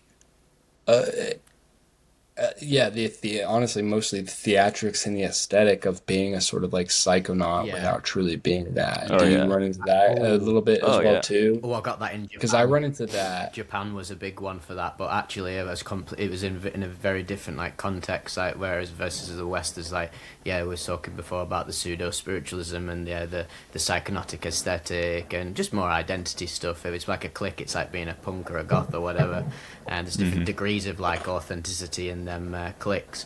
But in Japan, because of the rules and regulations and laws they have on psychedelics and just their culture, I was very, very interested to find out how much they loved psychedelia as like as an artistic element, because obviously they're very visual. It's a trippy ass place, and every single person I spoke to there, because obviously I got speaking to so many people out there, and I met this woman, she's called Akane Sugimori. She ran this little tiny bar in Shinjuku. And she was my first actual proper like Japanese friend I made over there, because she spoke very good English, and I spoke a bit of Japanese. It was a good dynamic, and I told her about what I do, and I showed her Vivec, and she was absolutely enamoured by the idea that you could take a mushroom and see things, and she was like, and make a YouTube channel around it. It's so cool. Mushrooms were legal, I think, through some kind of loophole for a little while in Japan. Yes, there's a lot of loopholes, Well, isn't there? And your mate Tom did a good video on cannabis in Japan, where there's oftentimes many loopholes. And I will say that this yeah. is an exclusive little personal story for this podcast. But someone who isn't me may have stumbled upon psychedelics and dissociatives in Japan just from not seeking whatsoever, just well, I must say that I got recognised as Vivec in a club in Shinjuku, Nice. and that I was offered a certain dissociative substance that I've definitely had problems with in the past, and this goes back right to what I was saying earlier. Sometimes you have Ketamine. or whatever the hell it was. It was some mad like analog, and Yeah. A it lot was of the analogs are good too, and you know that as an addict, and man. then You know that a lot of the analogs are fucking fire. But what ended up happening was that it almost reinforced my idea to just not abuse ketamine anymore, because it was actually I did a dose of it, which I would usually do like how I would like a year or so ago when I had like permatolerance, and I ended up Yeah. getting we went back to this like internet cafe and had a little bit of it, and they wanted to go out to this back to the club, and I was just like KOing so hard. I just in this internet cafe that was like it was like solitary confinement, you know, they light stuff in East Asia, very very very like white light minimalist box room, and I was just stuck in the room because the whole place was a maze, and I was like, I'm stuck. I don't know what to do, and it was such a horrible experience that it reminded me when I went back. So I was like, you don't want to do that again. It's over. Like Yeah. like I was saying about mushrooms. Like it's just over for me now. Like you've done it. Like sometimes you just gotta fucking let go of stuff that Yeah. dictated, not dictated you. Like, well, ketamine did dictate my life, but mushrooms were a great Dude. directive in my life. But now I've learned it. But there's so many more psychedelics to do. That's the thing I don't I, like about that Alan Watts quote. Is like, oh, when you get the message, hang up the phone. It's like, well, yeah. I always said it. I said it before in one of the podcasts. I was like, well, to be honest, the phone's always going to be ringing, because once you've opened that fucking portal, mate, they're going to be ringing you up. The others, the boys on the other side. Yeah. You go and experiment with different stuff. Don't treat it so like autistically. Dude, I said this like maybe well over a year ago, year and a half ago on a podcast with my good friend. I think that the name of it on my channel is called something like it's the Dark Night of the Soul, the collective Dark Night of the Soul, something like that. I did it with my buddy Christian, but and part of the conversation that we were talking about ketamine, and I'm sure that like you can relate to this a bit, Vivek, but like there's this dichotomy to ketamine, and I think to probably to a degree a lot of dissociatives in general, but especially ketamine, where part of the trap of it is that within like the experience of it, it feels as if though what you're experiencing and what you're going through and what you're working through is so incredibly important. Like not even just like important to you, but like in the moment it feels as if though it's important to the fabric of reality. And this is like such a double-edged sword, I think, because Yeah. at the base level, objective level of reality, I'll always vouch for that it is important. Whether it's bad or good or abusive or productive, whatever, like there's even if it's abusive and you're like you're not supposed there's something within that where you're still learning, but there's this feeling within it amplified that like what you're going through is fucking important. Like you're solving something. Do you know what I'm saying? Yep. I've heard that about Um, ketamine too, where it's like you feel like you're fixing some problem. Yeah. yeah, Yeah. dude. It's like you're in this corner of the universe and you're fixing some problem that's going to have butterfly effects and rippling effects outward towards not only you and the rest of your life, but other people's lives. Sometimes the collective reality of everything fucking in general. Yeah. And you fucking, in the moment, you feel it and you see it and it makes sense. And that's like, And then I've you're back. seen it as a psychonaut myself who loves ketamine and has done quite a bit of ketamine.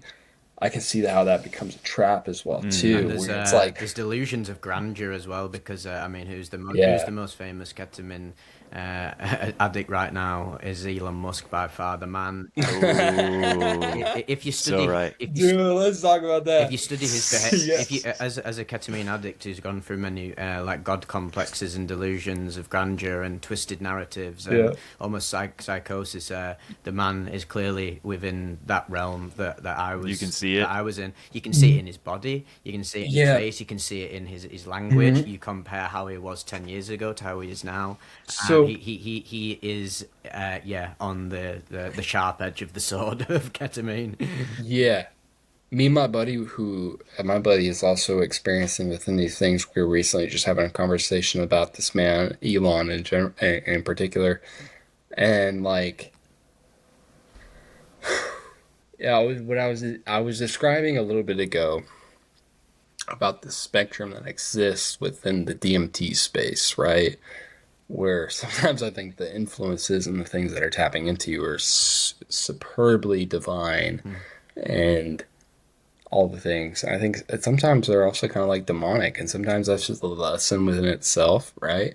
And I've also wondered, as somebody who's brushed against the demonic itself within the DMT space in this extremely powerful way, of like, how can this be like further interfaced with? You know what I'm saying? Not that I interest in having that, but like, Mm.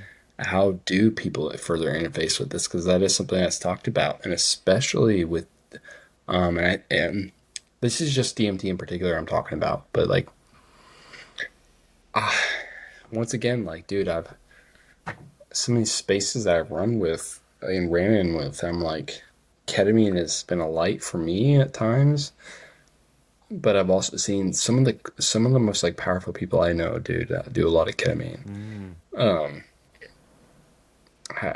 there's something to it, man. Like, where I don't know, like, Yeah. I think that if you were to purposely want to cultivate a relationship with the demonic, that DMT is one way in which you can do it. But I think even more efficient way of doing it might be something like ketamine. Yes, you can Um, dilute, you can I've seen and been around many serious ketamine addicts who literally live in a perpetual state of dissociation, and I've noticed yeah, some of my friends who have been who are like that, and just people I've met, their psyches are very malleable, and they can be yeah, twisted. They can be twisted and corrupted, very much so.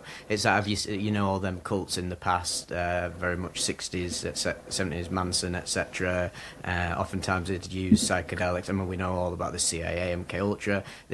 lots of times dissociatives were involved as well too. That's what people Yes, don't know as well. Yeah, yeah, dude. nefarious actors will take advantage of them for their own self-serving agenda, and this is again, Yeah. so people need to be very wary of this.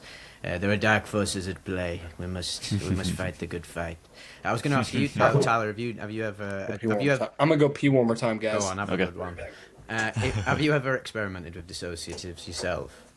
No, man. That's why I'm just an observer and a curious mind about it, and part of me wants to try it at least once, but now that I know the dangers, I'm like a little hesitant on that, but I'm Yes. not seeking it out basically, but No. I am curious to just see what it's about. You would find a lot of value within the experience, 100%.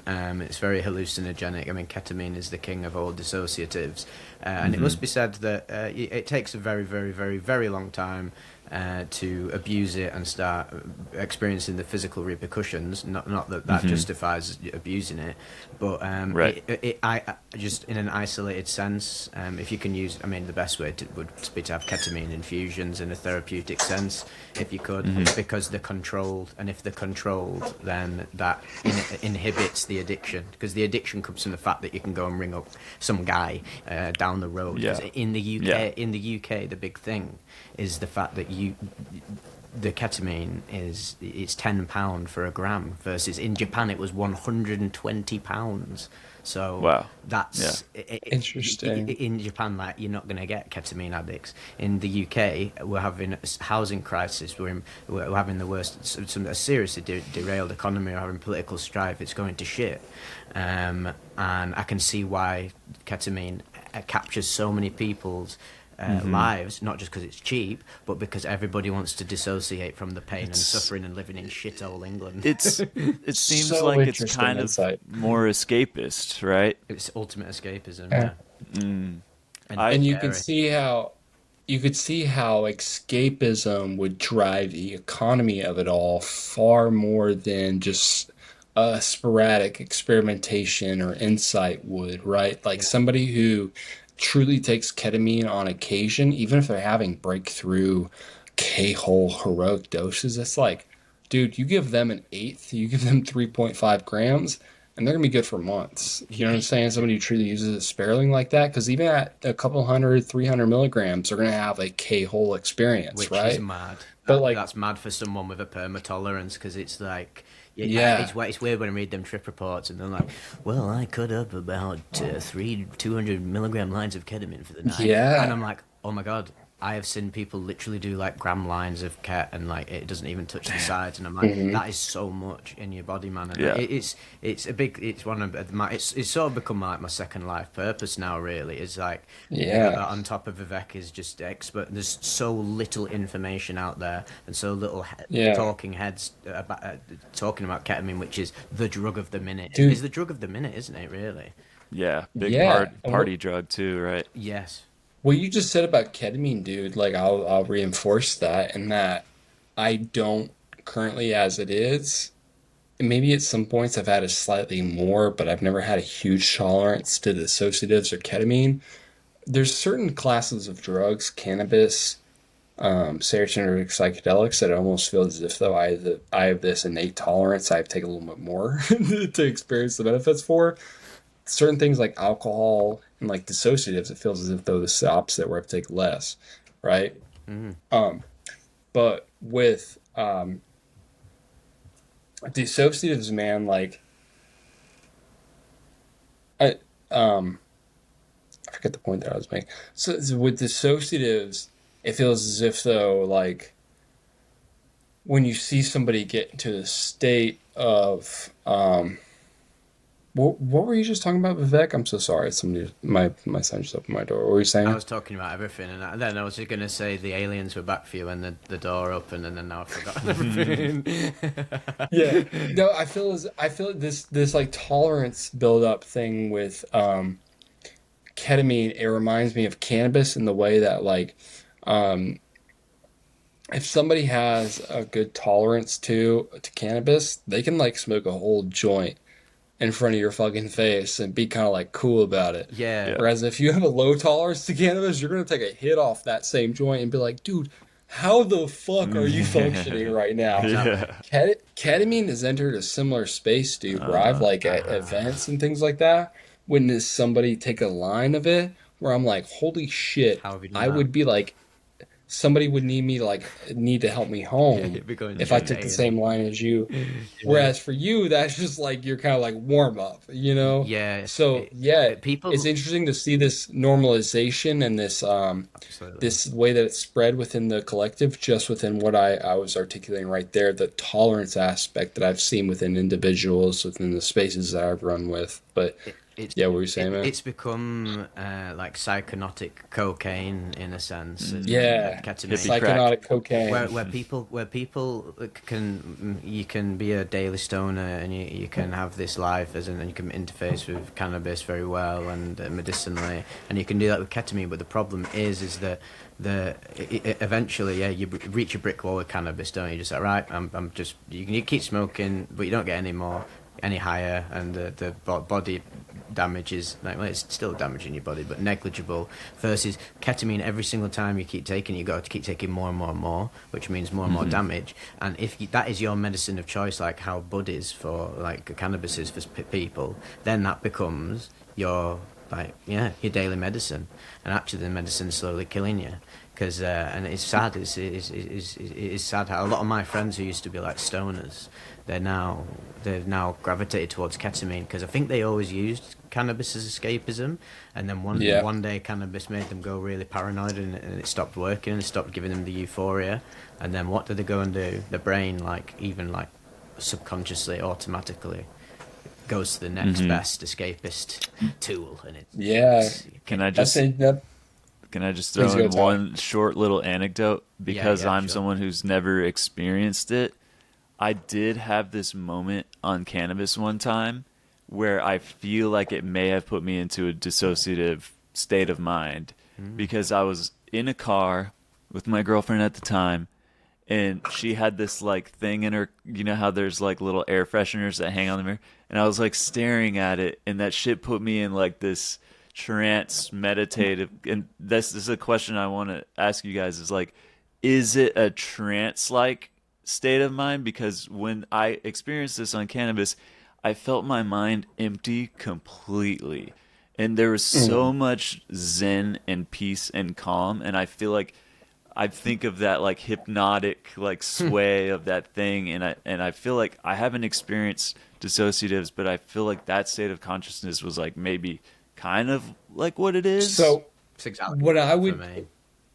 how I would try to articulate it to you, and it's like this is not going to be all encompassing. What you experience firsthand is going to be more far more educating than what I have to articulate to you right now in this moment. But like, have you ever been on a really like have you ever been on like an edible or like a really large dose of psychedelics and looked down at your arm and your hand and thought like that's like a stick with like some like weird appendages attached, like Yeah. with like a mitt attached to it. That's not me, but Yeah. what is that? Yeah, you Yeah. deconstruct Dude, it. it's like it's almost like if you could take that feeling and give yourself like a psychological fucking enema surrounded by that. That's what Yeah. like ketamine is kind of like, but that's Yeah. still not a great But it's like I um said to Julia. perfect way of I articulating it. spoke to I Yeah. Juliana recently, as she was saying that ketamine is like snortable meditation. Like you insufflate, it Whoa. insufflate a meditative state of mind. I would say it's ultimately trance-like, and it's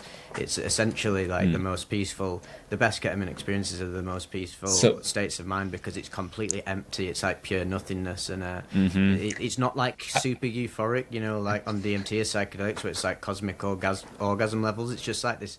It's this beautiful stillness, really. Yeah. Okay. I love that description so much, Vivek. And tell me what you think about this, Vivek, because I resonate and agree with what you just had to say, and it makes sense. It's like, especially if you have like a intranasal, like diluted spray that you could spritz it to your nose. It's almost like meditation in a bottle Yeah. or some shit like that, right? At the right dose. But there was one particular incident that I'm thinking of off the top of my mind right now where I took both psilocybin and LSD, and at the peak of that, for whatever fucking reason, I was a lot younger. I decided to insufflate a lot of ketamine, Brilliant. and I had this moment. I had this experience where it was the most profound. It was the most I've gravitated towards this thought ever in my life that I was going psychotic, that I understood what psychosis was, and that I wanted to help people now with like this understanding that I had from of what psychosis was, right?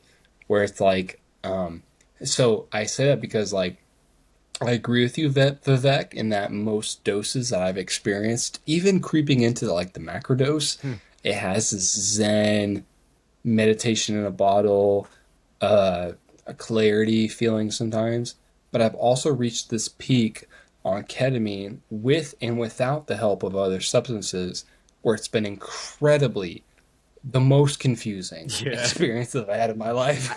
And I fully agree. I fully agree. Yeah. Both sides.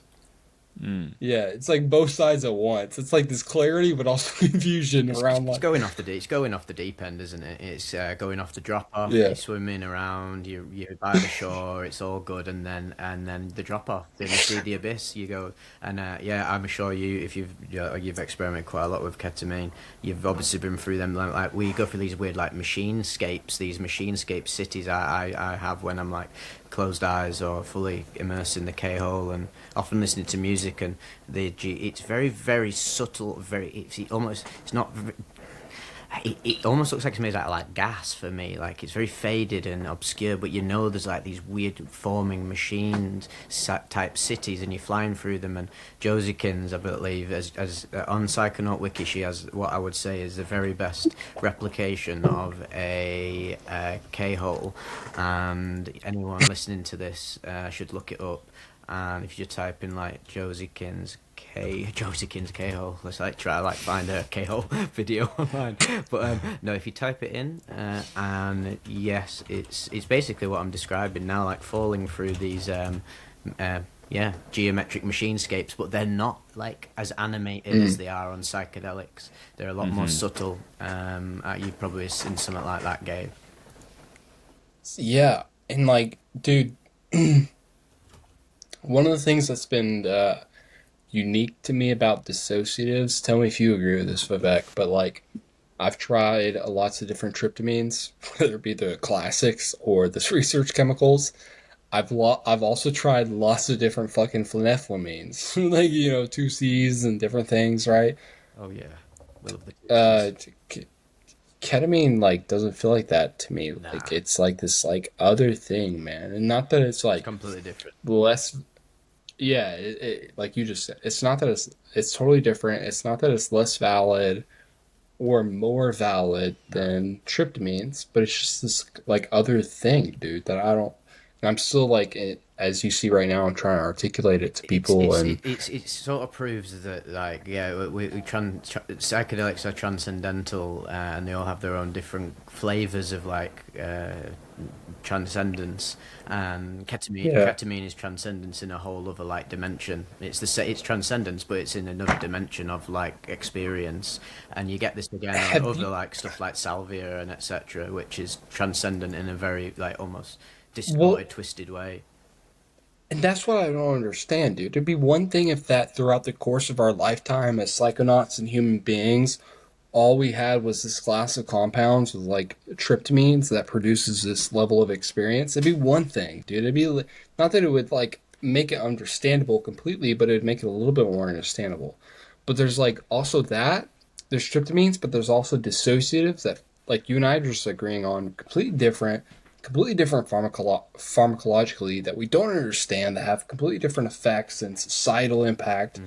But then there's also like salvia that also acts completely different pharmacologically, and we still don't understand culturally and all these things. We'll never There's understand like, salvia.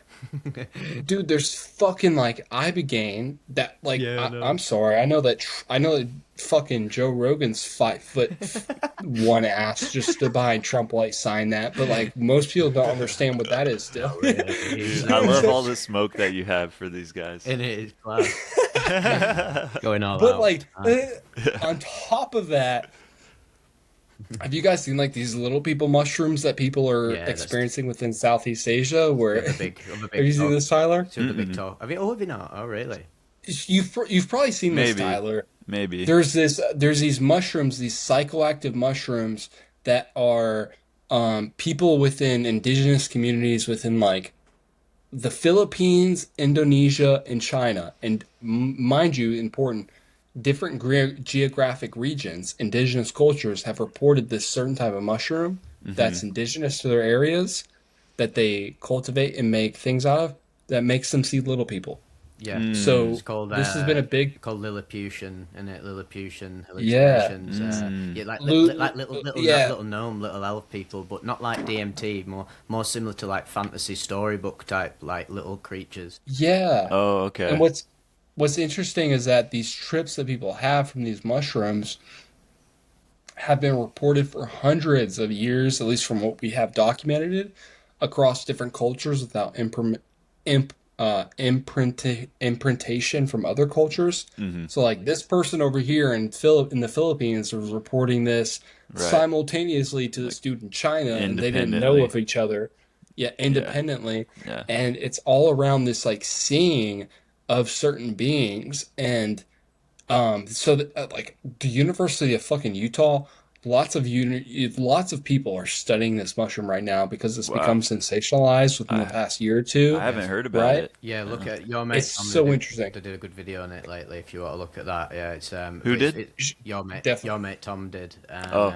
there's been I saw it great actually. video. I found it just for it being on my phone and just going online, and it Yeah. just came up on my algorithm. Of course, it did, and it was interesting to read into it that actually, like, it's been there for ages, and the people, the locals in China, and that they have like their own word for it. It's like Zhao Ren Ren, and the name of Mm-hmm. the creatures that they see. And this has been going Whoa. about Yeah. forever. So I'll tell you Yeah. one thing right now.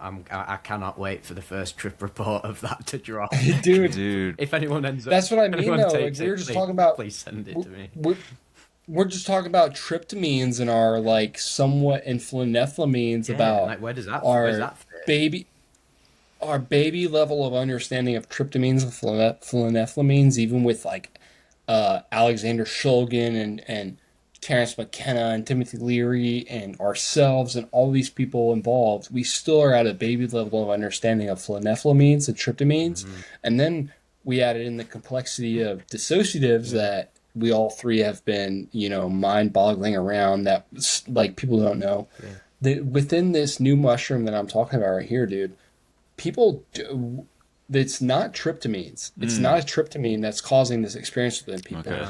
No. Um, there's the University of Utah themselves. I believe it's the University of Utah. People can fact check me.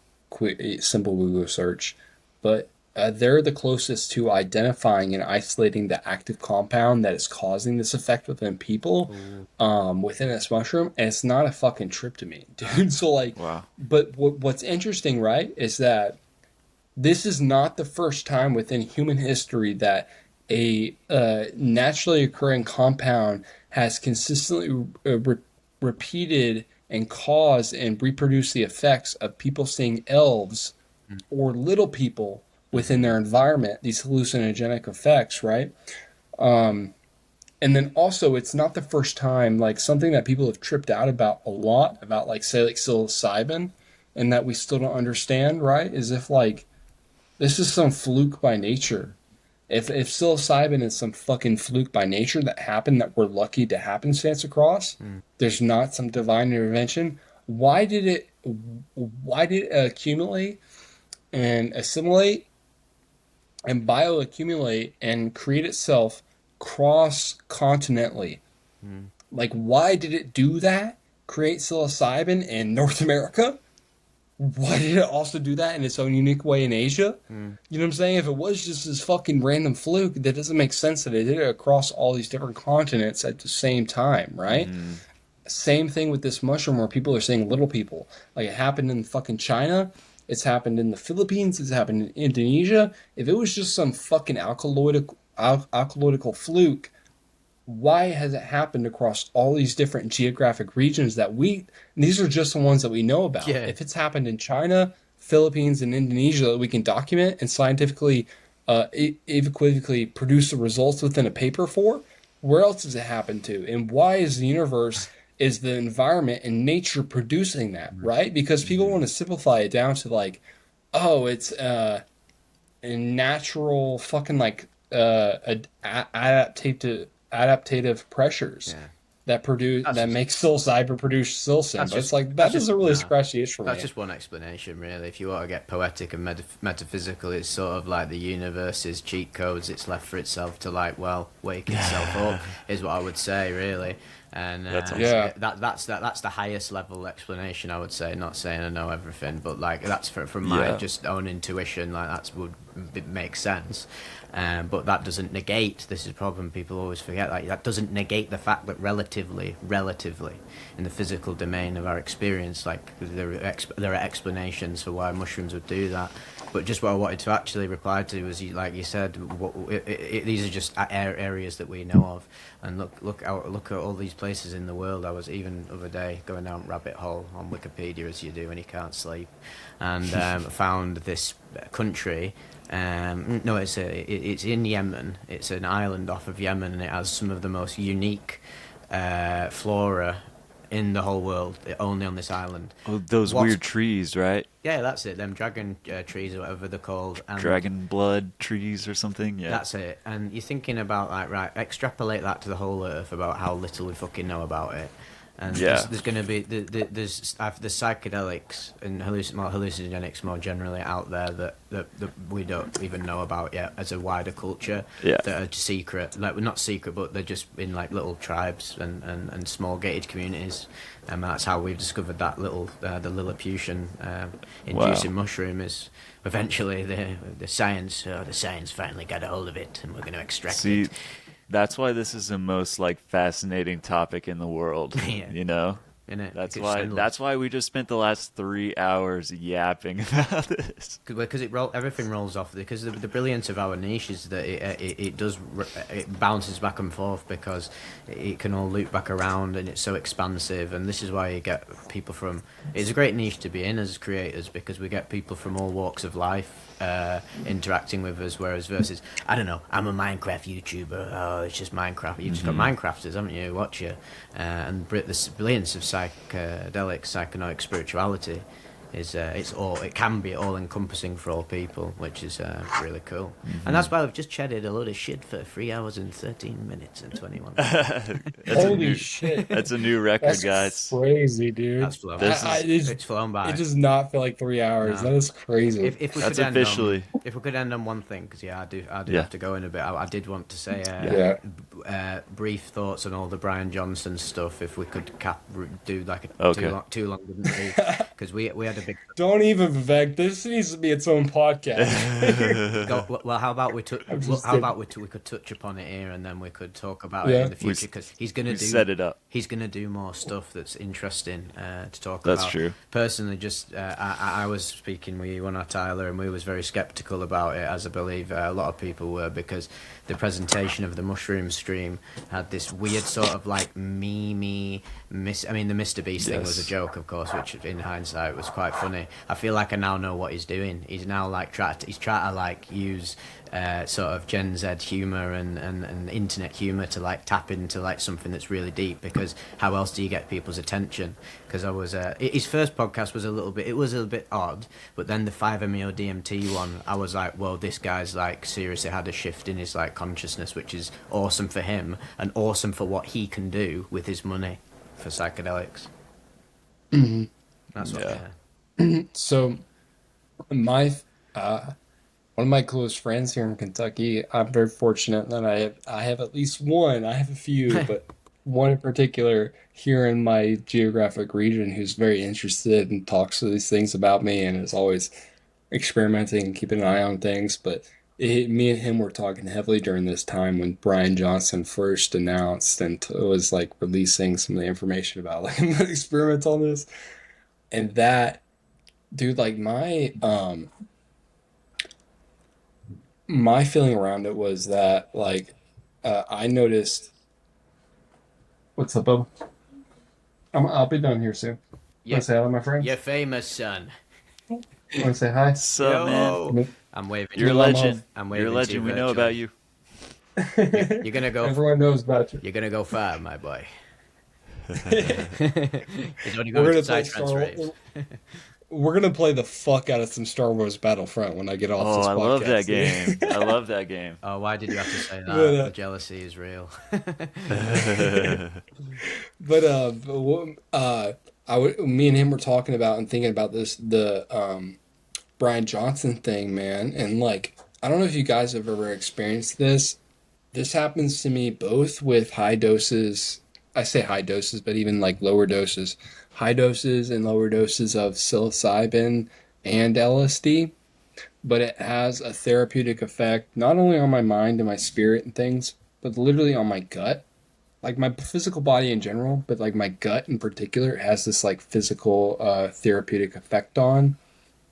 And so when Brian Johnson was first announcing these things, so like psilocybin and longevity, it was just so I didn't know how to fully articulate it within my mind, but I was just like I had this feeling as if though like I can't wait to see what you uncover, man. Not as if though I was sitting here wondering like, are you going to uncover something? But I was kind of like, Yeah. I can't wait to see what you Just uncover like, because let's like see I how know it goes. Yeah. Yeah. I know there's something here, right? You know what I'm saying? Yeah. Like there's something physiological that happens to the body, and even if you want to break it down to there's the connection between the mind, gut, and spirit and things, Yep. like for sure. But I don't doubt it that these medicines have an effect on our physical body as It well does. too. Oh Like, yeah. what do you? Yeah, neuroplasticity is the big one in mushrooms. I think the big thing that me and Yeah, you were talking about, Tyler, was the whole. I was always skeptical of Brian Johnson being a tech bro, and I'm always skeptical of these people. Not in like a negative animosity sense, but I think I'm justly skeptical, and especially the whole the modus operandi has got of like, oh, don't die, we're gonna live forever. But now I've realised it's just marketing, right?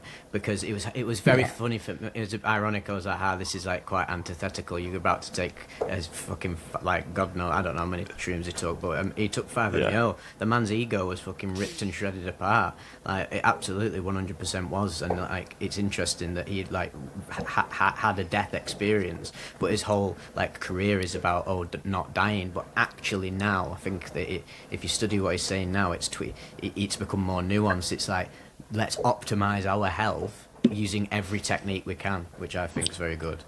Yeah. So yeah. I'll just sum up how I'm feeling because I do have a lot of thoughts about this. But when he first announced his research, I was getting the news on a feed too, Gabriel, and I was like you. I was like completely neutral to it. I was like, okay, cool. Let's see. I'm curious to see what he finds. I didn't have any strong feelings one way or another.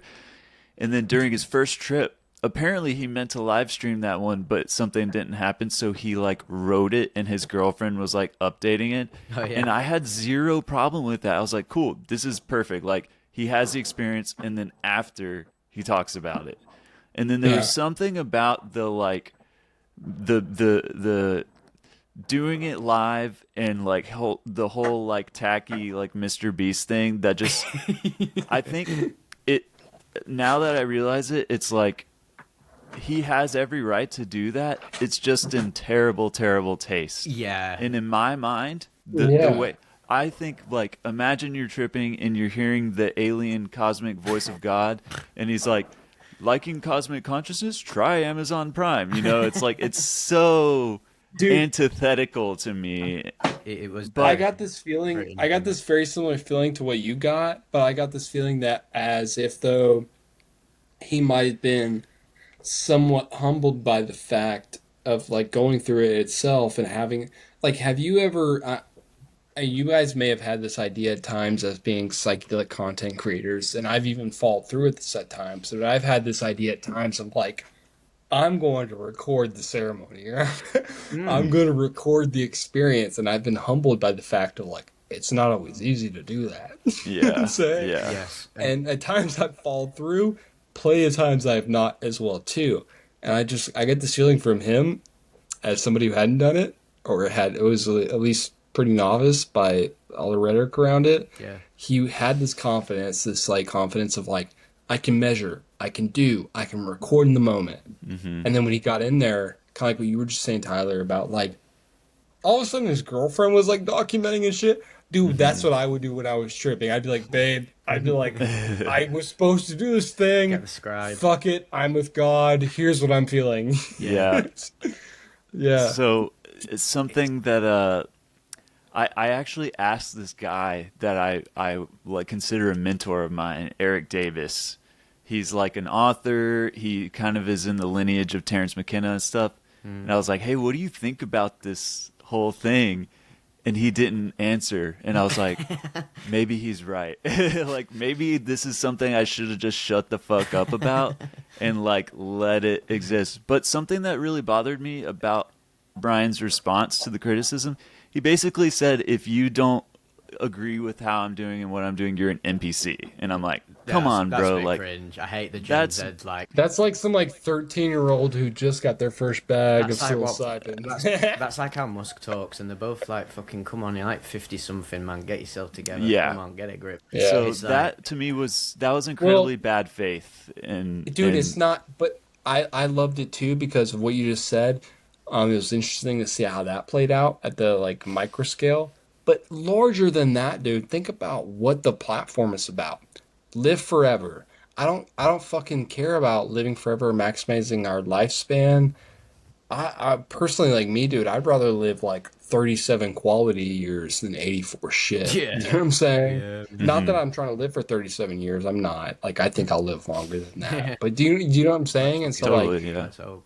this weird premise that he has, and also, Yeah. I'll say this: before all the psilocybin entered with him, I knew about him and I listened to some of his stuff, and I had this instinctual reaction to listening to him talk in long form content across like informational theory, Paul Chek, fucking other people, Ben Greenfield as well too. Like I had this gut reaction to him that this is a man who's afraid of his death. Yes, Hmm. that's what I Do tapped you know what I'm into. saying? Like Yeah, definitely. And he has it. everyone who follows him is the same, and they gravitate towards that as well. Yeah, I'd imagine. he's afraid of his death, and I don't know how to where that exists for each man individually, whether like he has some fucking mommy issues or like I really don't know where it exists for him, man. But like I can tell, and I had this gut feeling from him before the psilocybin ever existed that Mm.